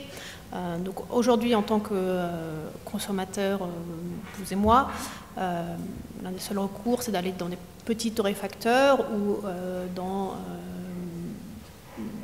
éventuellement des circuits un petit peu parallèles qui justement défendent d'acheter directement le café au producteur. Mais un produit comme le café, la difficulté qui est bien plus importante que des produits comme la tomate qu'on peut acheter localement, c'est qu'en effet, on doit se baser sur les informations qui nous est données finalement par le vendeur final. Et donc cette question de la confiance, de la traçabilité, elle reste bien plus importante parce qu'on a peu de moyens de vérifier ce qu'il y a derrière. Donc à l'heure actuelle, on peut se baser uniquement sur en effet ce que nous dit la personne qui nous vend ce café. Je vous conseille de regarder juste rapidement, il y a une alumni de l'UNIL, Inès Burrus, qui a créé une petite entreprise qui s'appelle Equal Profit, qui essaye de redéfinir une vision du café équitable un peu différemment. Il y a d'autres gens dans le projet, mais je connais Inès, mais vous pouvez aller voir, il y a plein de gens qui bossent sur des modèles en fait, différents de répartition des profits le long de la chaîne de valeur. Monsieur. Moi, je voulais poser une question. Oh, pardon, je n'avais pas vu que le micro ait déjà été attribué. Simplement, par rapport à la définition de l'agroforesterie, c'est donc, si j'ai bien compris, une forêt où il y a beaucoup d'espèces et pas uniquement une monoculture comme celle du café, c'est ça? Alors, il y a pas mal de définitions d'agroforesterie. En général, c'est quand il y a une association entre des arbres et des cultures, de manière très générale. Il y a plusieurs types d'agroforesterie. Ça peut être simplement quelques arbres en bordure, ou ça peut être comme le cas du café, où on a du café qui est dans les subbois. Le café, c'est une espèce assez basse, et au-dessus, des arbres qui font ombrage. Et dans ce type de système, il y a même plein de diversité. Il y a des systèmes où il va y avoir, dans des zones très riches en biodiversité, des vingtaines d'espèces qui vont couvrir le café, en général de manière un peu moins dense qu'une forêt, parce qu'il faut quand même que le café ait un petit peu de lumière, où il y a des formes un petit peu plus intensifiées, où il va y avoir seulement une ou deux espèces d'arbres au-dessus du café. Ça peut être comme dans le cas avec le plantain, où ça va être le plantain qui va avoir cet effet d'ombrage sur le café. Et le café est de meilleure qualité, du coup? Alors, dans certains cas, oui, notamment parce que lorsqu'on a cet ombrage, le café met un petit peu plus de temps à se développer, il grandit un petit peu moins vite, et durant cette maturation, il a le temps de développer des qualités gustatives un peu plus importantes. Ça a plein d'autres effets, notamment l'agroforesterie, sur également la fertilité, donc il y a aussi un effet final sur finalement la qualité, et aussi sur le contrôle des maladies, notamment si vous êtes dans une zone avec beaucoup de forêts plus denses, qui ne sont pas de l'agroforesterie, mais de la forêt même, qui va avoir un contrôle biologique sur les ravageurs du café, qui est l'un des principaux aussi effets sur la qualité du café et sur son goût aussi. Rapidement, vous noterez que Marc a dit qu'il fallait de la patience pour que les sols se régénèrent, il faut de la patience pour que le café grandisse. Peut-être qu'une des maladies, c'est l'impatience qu'on a tous. Il y a encore une dernière question. Non, c'est bon, à la fin. Très bien. Je voulais juste savoir par rapport aussi à la méthode de récolte du café. Il me semble qu'il faut qu'il soit cueilli à maturité pour qu'il soit bon. Et dans une activité plus intensive, il est récolté indifféremment, qu'il soit mûr ou pas mûr. Et du coup, ça aussi, ça a un impact sur la qualité finale du café. Exactement, oui. La manière dont il est récolté a un impact assez important. Le café, c'est un petit peu comme le vin. C'est un produit assez complexe. Et donc, il y a énormément de facteurs qui va déterminer de sa qualité, et donc c'est pour ça qu'on a besoin d'une connaissance assez importante sur les différentes étapes de sa production. Il y a une dernière question ici, c'est très bien parce que c'est le retour vers l'endroit où vous étiez assise, mademoiselle.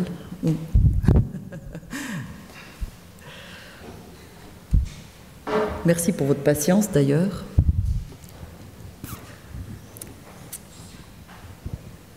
Merci, merci pour la présentation. Ma question est la suivante. Vous parliez du coup du marché vivrier en opposition à la culture de café, du coup, qui est une culture destinée à l'exportation.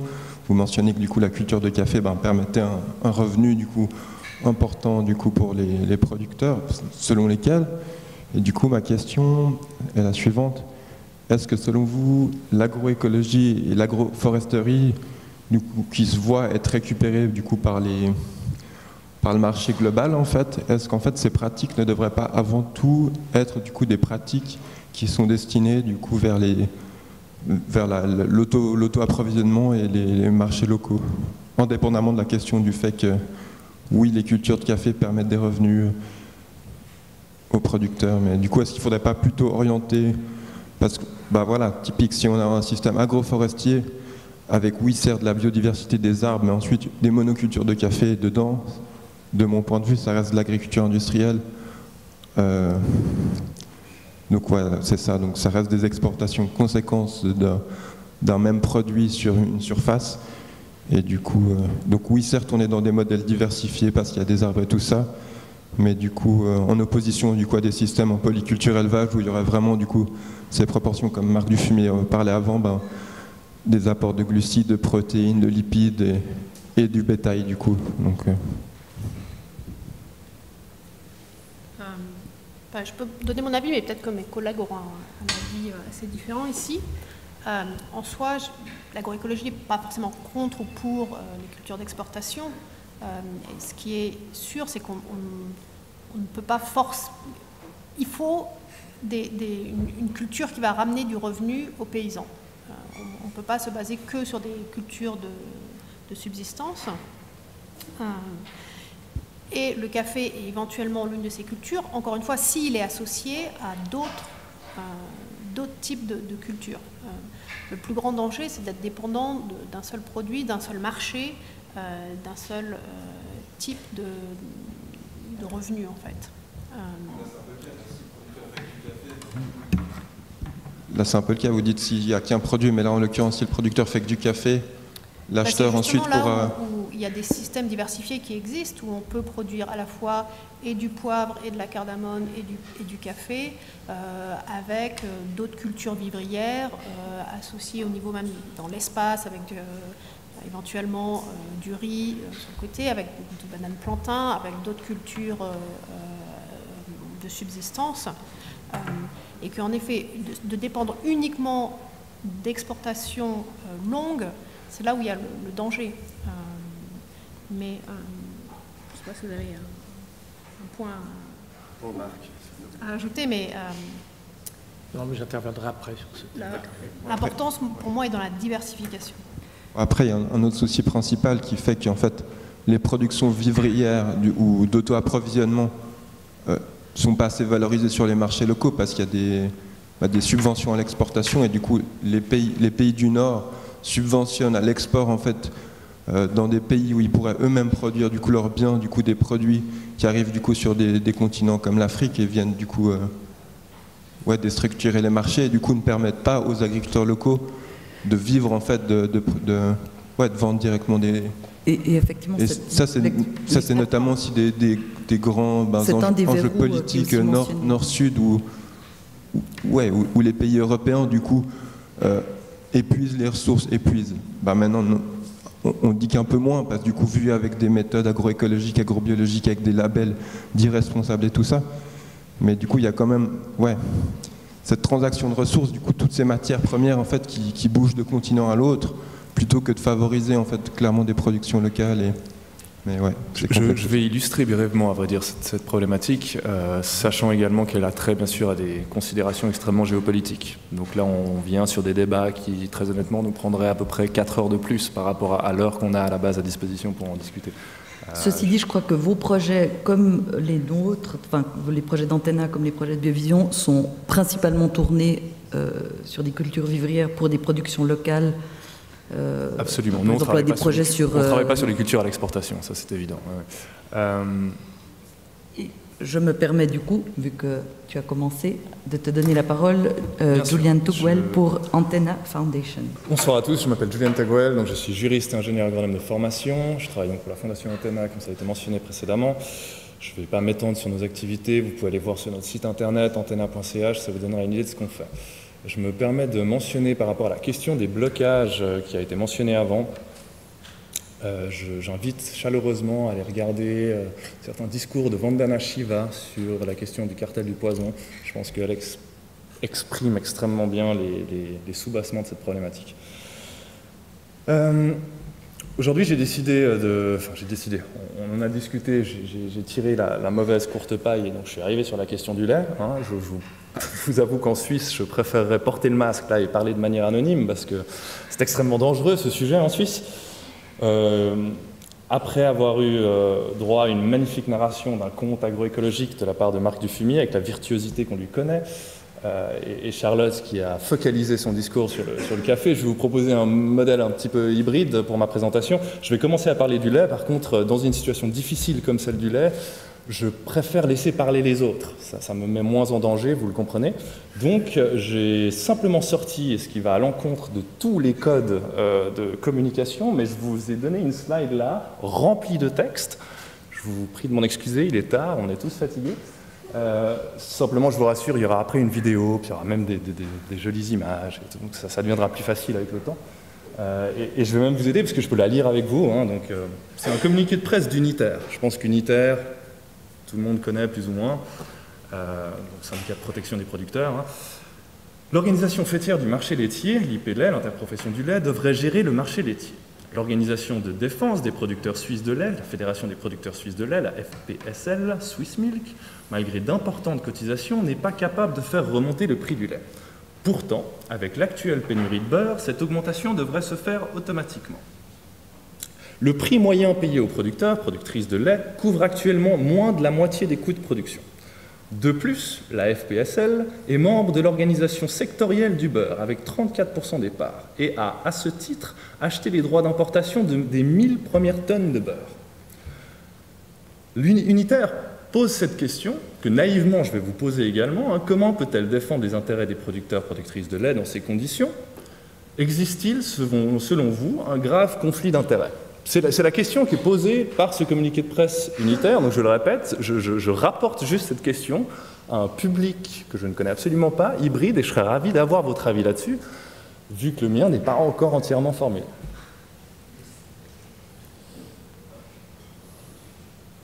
J'attends un peu les réponses. Hein. Ah, intéressant. Bon, de ce que je vois pour l'instant, on a quand même un gros knockout FPSL, enfin 1 pour Unitaire, 0 pour FPSL. Très bien, je ne vais même pas commenter hein, ce résultat. Ah, il y a quand même ça monte, on pourra en rediscuter. Y aurait-il des lobbyistes du lait dans la salle? Pardon. Je me permets de passer. Non. Oui, pardon. Tout à fait.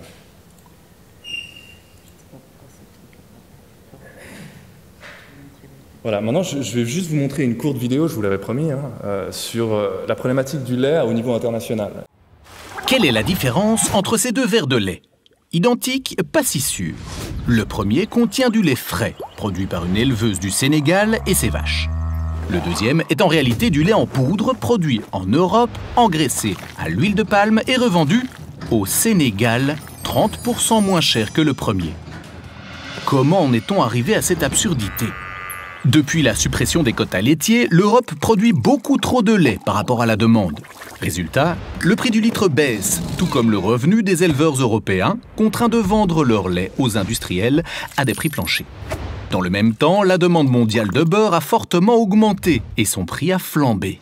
Les industriels ont saisi l'aubaine, ils extraient la matière grasse du lait pour en faire du beurre, qu'ils revendent au prix fort et se retrouvent avec de grandes quantités de lait écrémé transformé en poudre pour être stocké.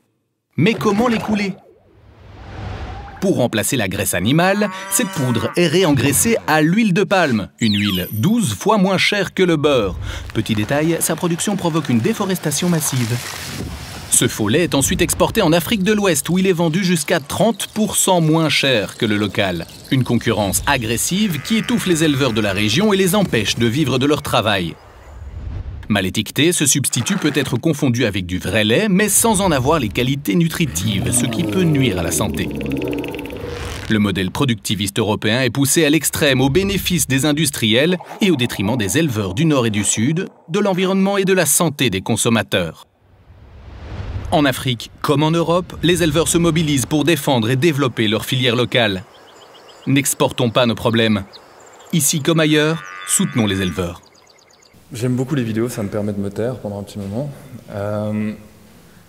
Ça répond peut-être un minimum à la question d'avant. Je pense que ces problématiques-là peuvent être par analogie appliquées à un grand nombre de denrées agricoles. La question, encore une fois, du rapport Nord-Sud, elle est extrêmement dangereuse, elle est extrêmement compliquée. Je ne vais pas m'y plonger en profondeur ce soir pour simplement le fait que je n'ai pas le temps. J'ai énormément d'autres choses aussi à vous dire sur l'agroécologie. Je serais ravi de revenir un jour pour vous en parler. Tout ce que je vous dirais, c'est d'un point de vue personnel, depuis ma naissance en 1986, pour être précis, et l'accession à la capacité de discernement légalement à 7 ans et en pratique autour de 12 ans, on m'a toujours bassiné avec une histoire de dette du tiers-monde et ce genre de choses. Moi, je vous avoue que plus j'ai étudié l'histoire avec un H majuscule, plus j'ai le sentiment que finalement beaucoup de nos pays occidentaux ont une certaine dette envers le tiers-monde, ce qu'on appelle le tiers-monde, qui a été, maintenant on devrait dire les pays en voie de développement, si je ne dis pas de bêtises, c'est plus politiquement correct. Je pense définitivement que la consommation occidentale et la production qui est externalisée dans un grand nombre de ces pays-là, pour cause, je vous invite grandement à étudier les phénomènes d'accaparement des terres qui sont devenus exponentiels depuis l'année 2008, où en plus de la crise économique, il y a une grande crise sur le marché des céréales panifiables internationales, où beaucoup de pays qui n'ont pas la capacité de production, comme Bahreïn, Arabie Saoudite, Corée du Sud, etc., ont décidé, soit de manière étatique directement, soit au travers d'entreprises privées, type Daewoo ou autres, on ne va pas dire acheter, parce que légalement, ils ont fait ce qu'on appelle des baux emphéotiques, donc c'est des baux à loyer. Simplement, ils sont sur 400, 600 ans, donc c'est absolument anticonstitutionnel dans n'importe quel état de droit. Et se permettent de prendre la main sur beaucoup de terres arables dans des pays qui ne sont pas les leurs, et de produire énormément de denrées agricoles qui sont ensuite exportées pour leur propre population. Je pense définitivement que nous avons tous une part de responsabilité, évidemment, dans cette consommation, comme on est plusieurs à entendre souvent les critiques sur le fait de prendre l'avion pour aller à droite à gauche, etc. Commençons déjà à songer à notre panier alimentaire, qui lui prend 47 fois l'avion pour le 3/4 du consommateur moyen. Donc je pense qu'on a beaucoup, tous, d'efforts à faire à ce niveau-là pour essayer effectivement de consommer plus local. Je vais passer cette question du Nord-Sud, encore une fois, elle est beaucoup trop complexe et longue pour l'aborder exhaustivement ce soir. Je vais me reconcentrer maintenant sur le coût de l'alimentation. Je vais me permettre d'aborder quelques thèmes là-dessus. Déjà, le coût environnemental de l'agriculture, parce qu'évidemment, l'environnement, c'est le sujet phare de nos jours. Je vais vite parler du sol. Donc là, je vous l'ai mis, parmi les 5 milliards d'hectares de terres arables présents sur la planète, plus de 40% sont gravement touchés par la déforestation, l'érosion, la dégradation physique et biochimique et la désertification. Le sol fertile, concrètement, on parle des 80 premiers centimètres à 1,5 mètre, 2 mètres maximum selon où on se situe. 1,5 mètre de sol fertile se forme en moyenne en à peu près 10 000 ans. Donc c'est une ressource qui est non renouvelable à l'échelle temporelle humaine. Et on est en train de dévaster notre sol fertile par différents biais, évidemment l'aménagement du territoire, goudronnage et autres, mais bien sûr également, 5 minutes j'ai noté, mais bien sûr également par des pratiques agricoles monoculturales intensives, avec un labour profond, etc., qui causent des désastres au niveau du sol. Maintenant, la production de viande et de produits laitiers. Vous l'entendez tout le temps, on vous bassine toujours sur ces histoires, on mange tous trop de viande. Le fait est que malheureusement, c'est vrai, qu'on aime la viande ou non. Pour vous donner une idée, si on parle de rationalisation de l'utilisation des surfaces arables, la production de viande et de produits laitiers, comme je vous l'ai mis là, nécessite environ 84% des terres agricoles mondiales. 84, pardon. Donc, si on utilisait une partie de ces terres agricoles pour créer plutôt de la protéine végétale plutôt que pour créer de la protéine animale, alors que cette protéine animale, elle est destinée, comme je le mets en bas, à une minorité de l'alimentation mondiale, c'est-à-dire qu'il y a moins de 20% de gens sur cette planète qui consomment des produits laitiers et de la viande régulièrement. Cette production, elle cause aussi 57% de la pollution d'eau douce, 60% des émissions de gaz à effet de serre de l'agriculture en général. Donc on voit bien que la question de la viande et des produits laitiers est absolument centrale. La question de l'eau, qui a été évoquée évidemment par Marc plus tôt, il y a près de 75% des ressources d'eau douce mondiales qui sont utilisées dans l'agriculture. Souvent, on oublie la dernière partie de cette phrase, qui est avec 85% de pertes pour le végétal.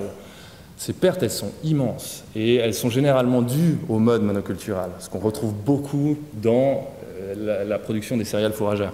C'est tout bête, il n'y a pas besoin d'être ingénieur agronome. Vous avez le sol, vous avez seulement un étage foliaire et un étage racinaire, ça ne garde pas très bien l'eau. Si vous en avez plusieurs, et racinaires et foliaires au-dessus du sol, dans de la polyculture, vous allez conserver un écosystème avec beaucoup plus de rétention hydrique. J'ai mis encore une fois la production d'1 kilo de viande nécessite autant que celle utilisée par un ménage moyen sur une période de 10 mois, 50 litres par personne par jour. Évidemment, ça consomme énormément d'eau de produire de la viande. Encore une fois, 100 grammes de bœuf, il y a déjà eu plus tôt même une présentation là-dessus, 105 kg de CO2, le fromage 6 fois moins, le tofu 30 fois moins, plus de 60 fois moins pour certaines légumineuses. Question naïve évidemment, hein, c'est juste pour mon propre plaisir. Moi je plaide évidemment pour un changement de régime alimentaire. On est tous obligés de passer sur beaucoup plus de fruits, de légumes, de tubercules, de fruits à coque et autres graines. Est-ce que vous seriez prêt à manger moins de viande et de produits laitiers de temps à autre?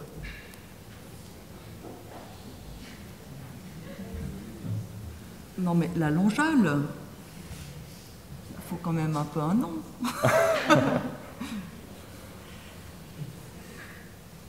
Eh ben, c'est mon beau-frère qui est... Pardon?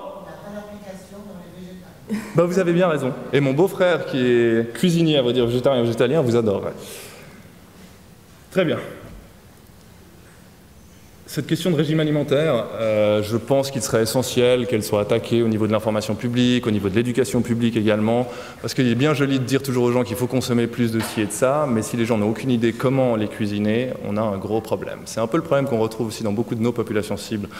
En Afrique, par exemple, où on leur dit qu'il faut arrêter de manger telle ou telle chose, mais on leur propose pas de solutions différentes pour cuisiner différemment. Donc ça, c'est un petit rouage de la chaîne qui manque définitivement, sur lequel on essaie aussi de travailler. Le coût biodiversitaire, vous l'avez déjà tous entendu, moins 67% d'animaux au sens large. Je pense qu'il y a deux ordres que j'ai envie de juste surligner. Premièrement, les vers. Darwin disait que les vers de terre sont les animaux les plus importants sur la planète. Fort probable qu'il ait raison. Je ne sais pas si Marc peut-être me contredira plus tard, on verra bien. En tout cas, les populations de vers de terre sont en déclin massif, alors que ça reste les meilleurs travailleurs du sol qu'on connaisse. C'est aussi ceux qui nous permettent d'allier matière organique et matière minérale, et sont extrêmement importants pour garder la fertilité du sol. Les abeilles et autres pollinisateurs, vous avez tous entendu la grosse polémique autour des néonicotinoïdes. Je pense qu'il y a évidemment bien d'autres effets qui font que malheureusement il y a une chute drastique dans ces populations-là. Notre très cher Aurélien Barraud, et je pense que je peux parler d'une voix commune plus ou moins pour l'ensemble du festival Alternatiba, l'exprime beaucoup mieux que moi. L'ordre principal d'êtres vivants sur cette planète, que sont les insectes, subissent une chute drastique en moins de 10 ans qui est au-dessus de 80%. Aux yeux de n'importe quel scientifique, c'est un bio-indicateur, comme on appelle, extrêmement grave et qui devrait tous nous alarmer profondément. Encore une fois, sans même parler des problèmes de diversité génétique et notamment les questions de semences rustiques paysannes, etc. et de la sélection variétale. Une minute, ouf, non, ça va pas être possible. Le coût social, très rapidement, c'est pour 2020, ça donne une idée de quels sont les prix salariaux, les revenus salariaux, pardon, pour du simple employé agricole au chef d'exploitation en Suisse. J'ai tendance à penser personnellement que les producteurs agricoles sont les garants de notre sécurité alimentaire, de notre sécurité sanitaire, de notre sécurité environnementale. Moi, je vous avoue que personnellement, quand je vois cette grille salariale et que je la compare à un bon nombre de mes amis, sachant que j'ai eu le malheur de faire des études en droit avant de devenir ingénieur agronome, je la trouve dérisoire, très honnêtement, par rapport à l'urgence actuelle et la pression qui pèse sur leurs épaules, notamment sur la question de la lutte climatique. Il me semble que cette rémunération salariale et la reconnaissance sociale inhérente au salaire n'est pas suffisante, tout simplement. Je me permets d'ailleurs de mentionner, personnellement, quand j'ai terminé mes études de droit et j'ai dit à mes amis que j'allais faire des études d'ingénieur en agronomie, on a beaucoup plus ri de moi qu'on m'a applaudi dans cette voie. Et je pense aussi que le 3/4 des gens ici, quand ils ont terminé leur maturité fédérale, la voie agricole n'était pas forcément la voie qui était la plus promulguée au niveau de la fin de leurs études. Je pense qu'il y a un problème de valorisation de la filière agricole au sens large face à l'importance qu'a l'agriculture et l'alimentation au niveau sociétal.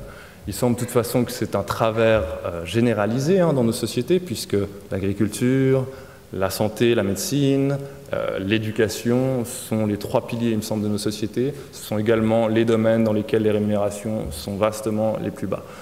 Donc je pense qu'on a tous peut-être des questions à se poser à ce niveau-là. En tout cas, l'agroécologie et la pelliculture nous permet une diversification des revenus claire et nette, une résilience des agroécosystèmes, des circuits de commercialisation qui sont beaucoup plus courts et directs et qui permettent également d'assurer un meilleur revenu aux producteurs. Dans tous les cas, il me semble que par rapport à ce problème de rémunération des agriculteurs, et qui est fondamental si on veut espérer un changement de pratique au niveau de l'agriculture, on ne peut pas avoir une pression économique constante. Il nous faut changer ce rapport à la rémunération salariale. Maintenant, c'est très très compliqué, parce qu'augmenter le prix des denrées alimentaires, évidemment, on ne peut pas, parce que sinon on crée des sociétés à deux vitesses où seulement les riches bobos, comme diraient certains, sont capables d'acheter des beaux produits bio qui sont exempts de résidus de produits issus de la chimie de synthèse, et la grande majorité d'entre nous, nous sommes obligés d'acheter la mauvaise salade à la Migros. C'est là où interviennent des structurations peut-être différentes au niveau de la politique agricole. Vous avez un Jean-Martin Fortier, que vous connaissez peut-être au Québec, qui lui lance un cri d'alerte en disant haut et fort qu'il nous faut absolument remplacer l'agriculture de masse par une masse de petits agriculteurs, beaucoup plus connectés à leur territoire, terroir, et qui réellement contribuent au bien-être sanitaire, environnemental et économique de leur bassin de consommation. Je suis absolument pour cette approche. Je pense que tant qu'on aura une pression économique constante sur les épaules des agriculteurs, on aura toujours des mauvaises pratiques. Je me retrouverai toujours face à des interlocuteurs en Côte d'Ivoire qui sont obligés d'aller littéralement, et ce n'est pas une blague, glyphosater la jungle pour faire de la place, pour pouvoir mettre plus de cacaoyers, etc. Parce qu'il faut augmenter les rendements, parce que sinon il n'arrive pas à nourrir sa famille. Donc là, on se retrouve sur un problème de survie vs intérêt public général, et je vous garantis que la survie privée de votre enfant passera toujours dessus les considérations de problèmes environnementaux et autres. Le coût sanitaire, c'est également la sélection variétale viciée, c'est ce que j'ai vite mentionné avant. On a recherché pendant 30 ans à avoir plutôt du poids, du calibre, de l'esthétisme, une hauteur de plante pour le passage de machines, une résistance à certaines maladies ravageurs, et au détriment de toutes les caractéristiques des semences qui nous seraient les plus intéressantes maintenant. Et ça, c'est un gros problème de fond, et on a perdu une grande partie de cette diversité génétique qui a un impact sanitaire direct, puisque la valeur nutritionnelle de ce que vous mangez a énormément baissé avec les années. Le dernier point, et je vais être très rapide là-dessus, c'est évidemment la question de la santé publique. Je pense que vous le savez tous, le lien entre produits issus de la chimie de synthèse et les questions de santé publique deviennent même gentiment scientifiquement actées de plus en plus, même si c'est extrêmement compliqué comme sujet, et comme le dit souvent Marc, on ne peut pas dire que c'est complètement avéré. Mais le fait est qu'on a quand même... Ça sent mauvais. Je me permets de dire qu'on sent qu'on ne va pas dans la bonne direction à ces niveaux-là, et que la recrudescence de cancers, de maladies neurodégénératives, etc. fait peur. Et personnellement, ayant même dans mes études dû faire des génocides sur des insectes pour tester tel insecticide de synthèse, vs tel insecticide bio, etc., quand vous regardez l'effet de certaines molécules sur le système nerveux des insectes, vous pouvez sérieusement vous poser des questions sur votre propre système nerveux, étant donné qu'il fonctionne raisonnablement de la même manière. Je pense personnellement que si on investissait de manière prophylactique beaucoup plus dans une agriculture saine et durable, on serait capable d'un point de vue sociétal de drastiquement réduire les coûts de la santé, de drastiquement réduire aussi les coûts environnementaux qui sont liés. Pour terminer,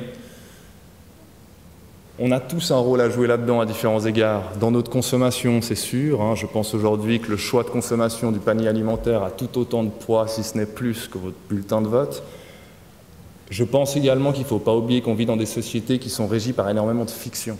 La plus belle de ces fictions, c'est évidemment l'argent. La seule valeur donnée à l'argent, c'est celle que nous tous, individuellement et collectivement, on lui donne. Il en va de même à la valeur des denrées alimentaires. On a accepté pendant longtemps de baisser le prix de ces produits-là. Peut-être que de temps à autre, on devrait réfléchir à accepter d'acheter mieux, acheter parfois moins de viande, moins de produits laitiers, et acheter plus de produits qui sont beaux auprès de producteurs qui essayent, eux, de faire leur métier correctement pour eux-mêmes et pour nous tous. Je vous remercie infiniment de votre attention.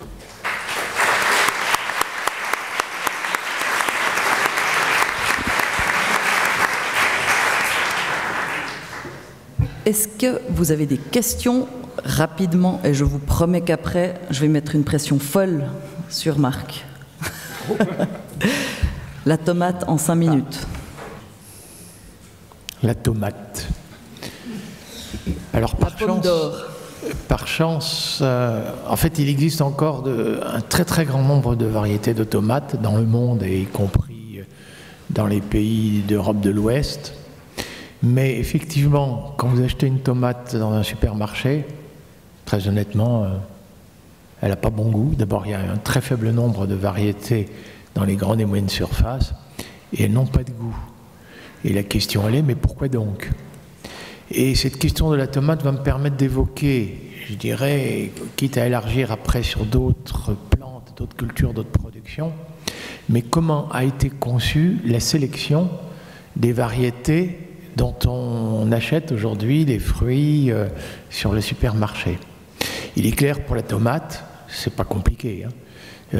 Pour que la tomate soit vendue au moindre coût, il faut surtout qu'elle soit imputrescible, c'est-à-dire qu'elle puisse résister au choc dans les voyages en camion, il faut qu'elle puisse rester longtemps à l'étalage sans perdre son apparence extérieure.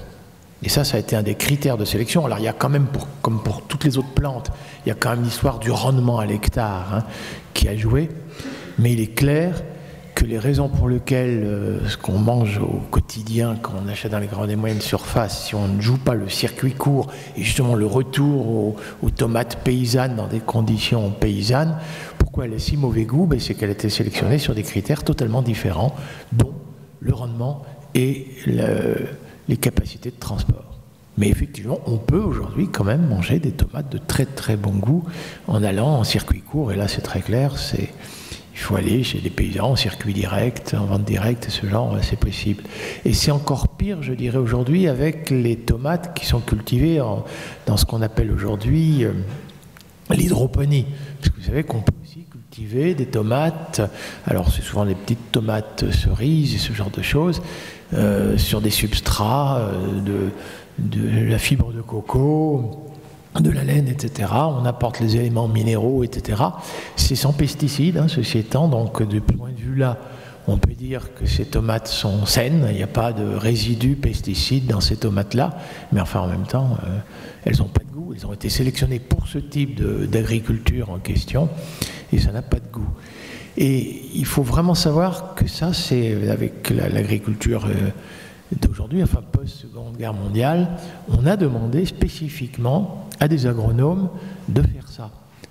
Avant la Deuxième Guerre mondiale, enfin non, un siècle, mais c'est surtout après la Deuxième Guerre mondiale que le phénomène s'est accusé, mais auparavant, la sélection, c'était des sélections paysannes, c'était des paysans qui choisissaient dans leur propre champ les graines qui étaient utiles pour être semées les années ultérieures, et notamment l'année suivante.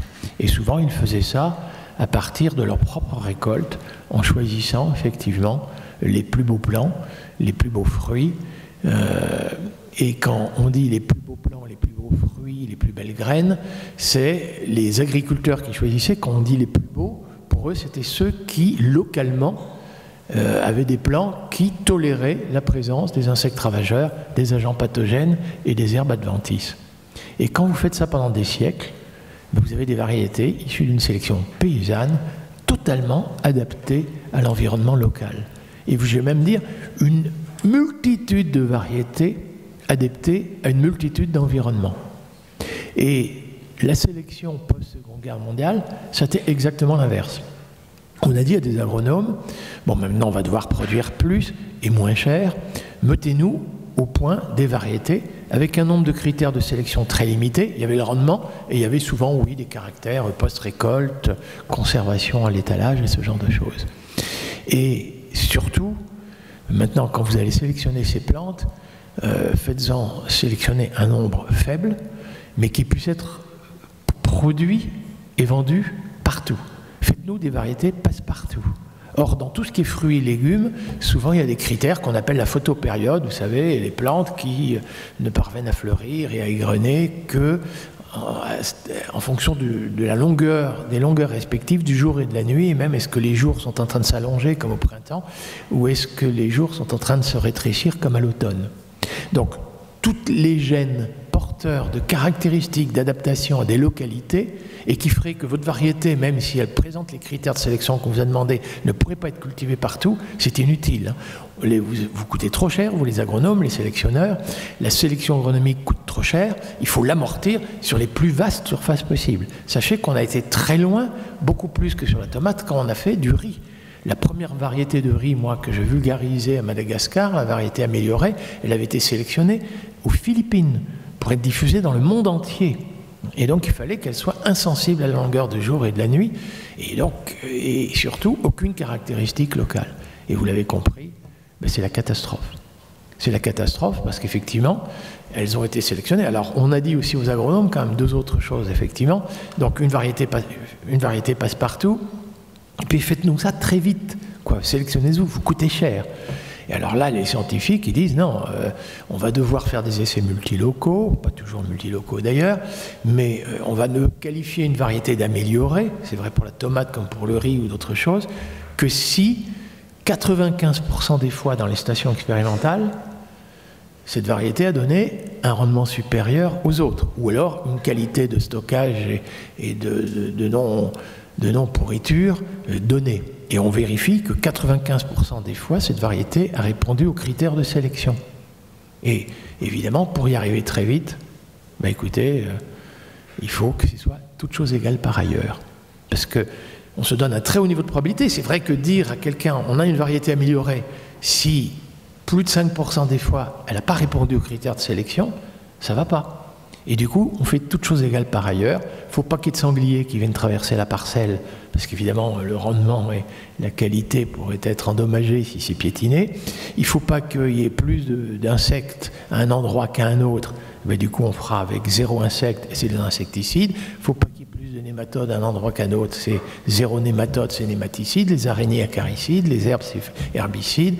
Les champignons, c'est fongicides. Et vous l'avez compris, les quelques variétés aujourd'hui qui sont sur les marchés, ce sont des variétés qui répondent à un critère de sélection très réduit, qu'on veut être adapté le plus d'endroits possible, mais à la condition qu'on retravaille exactement comme dans la station expérimentale, 0 insectes, 0 mauvaises herbes, 0 ceci. Et ça, c'est la catastrophe. Et évidemment, du coup, ben, comme c'est pas possible de faire partout, parce qu'il y a des endroits, il y a des cicadelles et ce genre de choses, maintenant il y a des régions spécialisées tomates, des régions spécialisées ceci. Tout ça, ça voyage sur des quantités de kilomètres pour être transporté. C'est-à-dire, ces variétés ne donnent les résultats escomptés que là où il y a des écosystèmes qui ressemblent à celui de la station expérimentale. Du coup, vous avez compris, la tomate, elle fait des kilomètres. Et si elle fait des kilomètres, eh ben oui, on avait raison de la sélectionner sur des critères. Elle résiste au choc dans les transports. Ben oui, elle n'a pas de goût. Et si je peux me permettre, il y a un très bon film et livre qui s'appelle L'Empire de l'or rouge, qui parle de la tomate industrielle, que vous pouvez trouver sur le site du Festival du film vert. J'en profite pour vous dire que le 3-4 octobre à Meignier, à la ferme de la Touvière, il y a le Festival du film vert avec quelques films, notamment sur l'histoire des semences. Julian sera également là pour... Ah non. Malheureusement, j'ai dû me décider. Ah, mais il était dans le programme.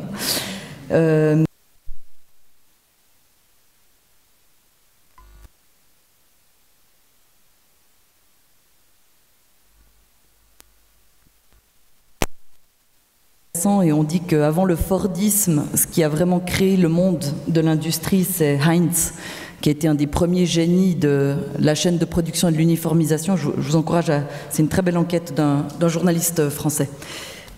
Marc, je me permets de passer aux questions éventuellement, parce que la soirée avance, après les gens pourront venir. Oui. Vous pouvez demander des autographes. Alors cette question de la tomate et ce film est très illustratif. C'est encore beaucoup plus dramatique quand la sélection a porté sur certaines céréales et sur certains animaux. Il y a des races animales qui ont disparu.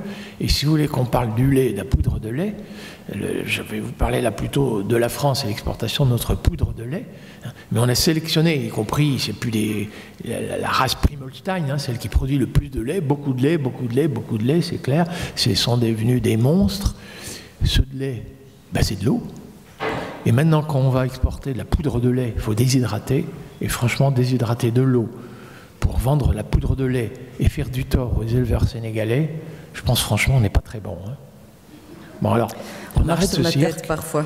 Et c'est juste pour dire que l'agroécologie scientifique, un peu telle que je l'ai présentée tout à l'heure, et la recherche dans ce domaine-là, n'infirme pas en rien le fait qu'il va falloir récupérer et des savoir-faire et des produits d'une sélection paysanne et des savoirs paysans ancestraux. L'agriculture moderne de demain, ça va être bien ça, l'alliance de scientifiques qui ont les fondements de l'agroécologie, mais on va devoir effectivement récupérer tant qu'on peut. Il y a des races animales qu'on ne peut plus récupérer, faut être très clair, mais ces savoir-faire paysans. Alors je vois qu'il y a une question, puis je répondrai après sur sur les autres, la vivrier, exportation, viande, lait, résilience, agroforesterie, caféiculture. Parce qu'on fait jusqu'à 2 h du matin, j'ai oublié de vous dire. J'espère que vous avez pris un sandwich, bio, local et de saison. Non, en vérité, restez encore 2 minutes. Monsieur, posez votre question et surtout après, je vais appeler quelqu'un qui va vous présenter très rapidement un projet que vous pouvez soutenir. Il y a une deuxième question, on va faire 2 questions et je vais appeler Camille qui va me rejoindre, qui va vous présenter un projet où vous pouvez, avec enthousiasme, vous engager parce qu'il y a aussi des très bonnes pratiques en Suisse et c'est le projet d'une dame qui s'appelle Esther, dans le pays d'en haut, qui fait des trucs géniaux. Monsieur, votre question. Oui, en fait...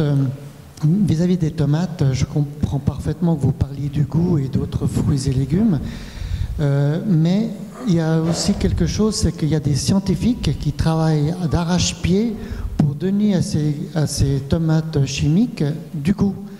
Et le jour où ça arrivera, eh bien, ils pourront envahir les marchés sans aucun problème. Ce que je veux dire par là, c'est que parler du goût comme étant quelque chose d'important, je pense que c'est plutôt la qualité. Vous en parlez aussi, mais la qualité, il faut se focaliser sur la qualité parce qu'à terme, de toute manière, les scientifiques trouveront le moyen de donner du goût même aux tomates ou aux autres fruits et légumes qui n'ont aucun goût. Comme les poulets, c'est déjà le cas. Oui, alors, le goût est une caractéristique souvent polygénique, hein. Donc rétablir un goût à une tomate par la génétique conventionnelle, ça demande quand même beaucoup de temps. Mais oui, du point de vue dans les choses qu'on n'a pas évoquées, mais le fait que les tomates ont été sélectionnées pour être transportées sur une longue distance fait qu'entre le moment de la récolte et le moment de la consommation, il est passé beaucoup de temps. Et ça, alors là, d'un point de vue de la qualité nutritionnelle, c'est une perte en vitamines, en antioxydants et polyphénols, hein, ça c'est clair. Hein. Le premier souci qu'on pourrait avoir sur un grand nombre de légumes qui ont été sélectionnés justement pour pouvoir être facilement transportés pour les raisons que j'évoquais tout à l'heure, c'est plus encore que la perte de goût, c'est effectivement la perte en qualité nutritionnelle liée à la durée entre la date de récolte et la date de consommation. Ça c'est très vrai. Monsieur, rapidement. Volontiers, j'ai une question un peu décalée. On a beaucoup parlé de production alimentaire et j'aimerais connaître l'opinion des panélistes du potentiel de l'agroécologie pour produire des fibres textiles vis-à-vis quand même de la croissance de la population, vis-à-vis de la raréfaction des terres arables et puis du fait que les fibres textiles sont essentiellement produites et à base de synthèse. Et donc, quel est le rôle, en fait, c'est quand même aussi un besoin fondamental de se vêtir. Donc, si vous avez une opinion là-dessus, si on arrive à concilier les deux, la production alimentaire et la production de fibres textiles. On a parlé du chanvre. On a parlé du chanvre. Oui, il y a des cultures de chanvre qui sont utilisées. Je crois qu'il y a, je ne sais pas si on a des experts sur ça, mais ça a été évoqué, le chanvre, dans les rotations. Et notamment, vous voulez lancer les masques en chanvre, c'est le moment. Alors, ma réponse serait à peu près la suivante. C'est que c'est exactement le même problème. Et on a parlé du vivrier, on a parlé du café, on parle maintenant des fibres textiles. Je dirais que pour toutes ces cultures-là, vivrières, café, textile, et je pense en particulier là au coton, ce qu'il nous faut éviter au maximum aujourd'hui, c'est la monoculture. Ça a été évoqué pour le caféier, la rouille, les prédateurs, etc. Il nous faut absolument trouver la diversification. Alors la diversification, c'est à la fois une résilience des revenus des paysans, hein, on ne met pas tous ses œufs dans le même panier, mais c'est aussi, effectivement, quand vous avez des rotations longues, et y compris pour résoudre la question de la betterave avec sa jaunisse et ses pucerons, si dans la rotation vous mettez du chanvre, et alors le chanvre, c'est évidemment une plante textile, pas de luxe, hein, c'est pas le lin, mais on peut aussi dans certaines régions. Alors le lin, c'est quand même des écosystèmes très spécifiques, hein, mais le chanvre qui est demandé un peu partout comme matériau d'isolation, les bâtiments, la rénovation thermique, ce genre de choses, peut parfaitement trouver sa place dans des rotations dans lesquelles il y aurait des cultures vivrières et des cultures destinées à un revenu monétaire. Mais par contre, toutes les régions qui s'étaient spécialisées en coton, moi je me souviens, j'allais au Nicaragua, j'allais au Salvador, toute la zone Pacifique, c'était que de la monoculture cotonnière. Essayez de voir une tige de coton aujourd'hui, dans ces régions-là. Hein. La monoculture, ça a été la catastrophe écologique. Le nord-est de la Thaïlande, pareil, j'ai le souvenir, on cultivait du manioc. Enfin, aujourd'hui, on cultive du manioc, mais du coton. Donc, les fibres, les plantes à fibres, les plantes aromatiques ont leur rôle dans les rotations et les assolements, et c'est ça qui va sauver aussi les cultures vivrières. Il nous faut diversifier.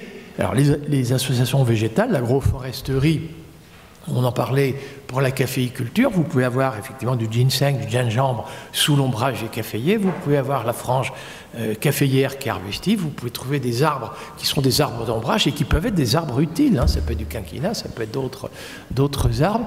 Et là, pour le revenu de l'agriculteur, c'est plus résilient, il ne dépend pas que d'une production. Et ensuite, du point de vue de l'agroécologie, le caféier, l'une des raisons pour lesquelles il est plus à même de cultiver sous des arbres, c'est que d'abord, les cafés natifs étaient sous couvert forestier, il ne faut pas l'oublier. Mais effectivement, je vous parlais de la photosynthèse tout à l'heure, et bien figurez-vous que pour la photosynthèse, il faut effectivement qu'il y ait du soleil, mais il faut aussi qu'il y ait l'ouverture des stomates dont je vous parlais tout à l'heure. Et si le climat est trop sec pour un caféier, et bien hop, il ferme les stomates. Donc la photosynthèse, ce n'est pas que de l'exposition au soleil, c'est parfois maintenir un couvert arboré qui maintient un certain degré d'humidité qui fait que le caféier va continuer de fonctionner, stomate ouvert, pendant plus longtemps. L'agroforesterie, enfin l'agroécologie, c'est vraiment une discipline qui est capable d'expliquer tout ça. Même si, il faut savoir, il y a beaucoup de travaux paysans qui avaient déjà abouti à ça. On peut l'améliorer, hein, les champignons mycorhiziens, ce genre de choses. Non, moi je pense, pareil, opposer vivrier et cash-crop, enfin les cultures de rente, je pense que dans tous les pays, on a besoin d'assurer une relative sécurité alimentaire dans les approvisionnements. Ça, c'est impératif. Dépendre trop de l'étranger pour un approvisionnement vivrier, c'est affamer un peuple. Hein.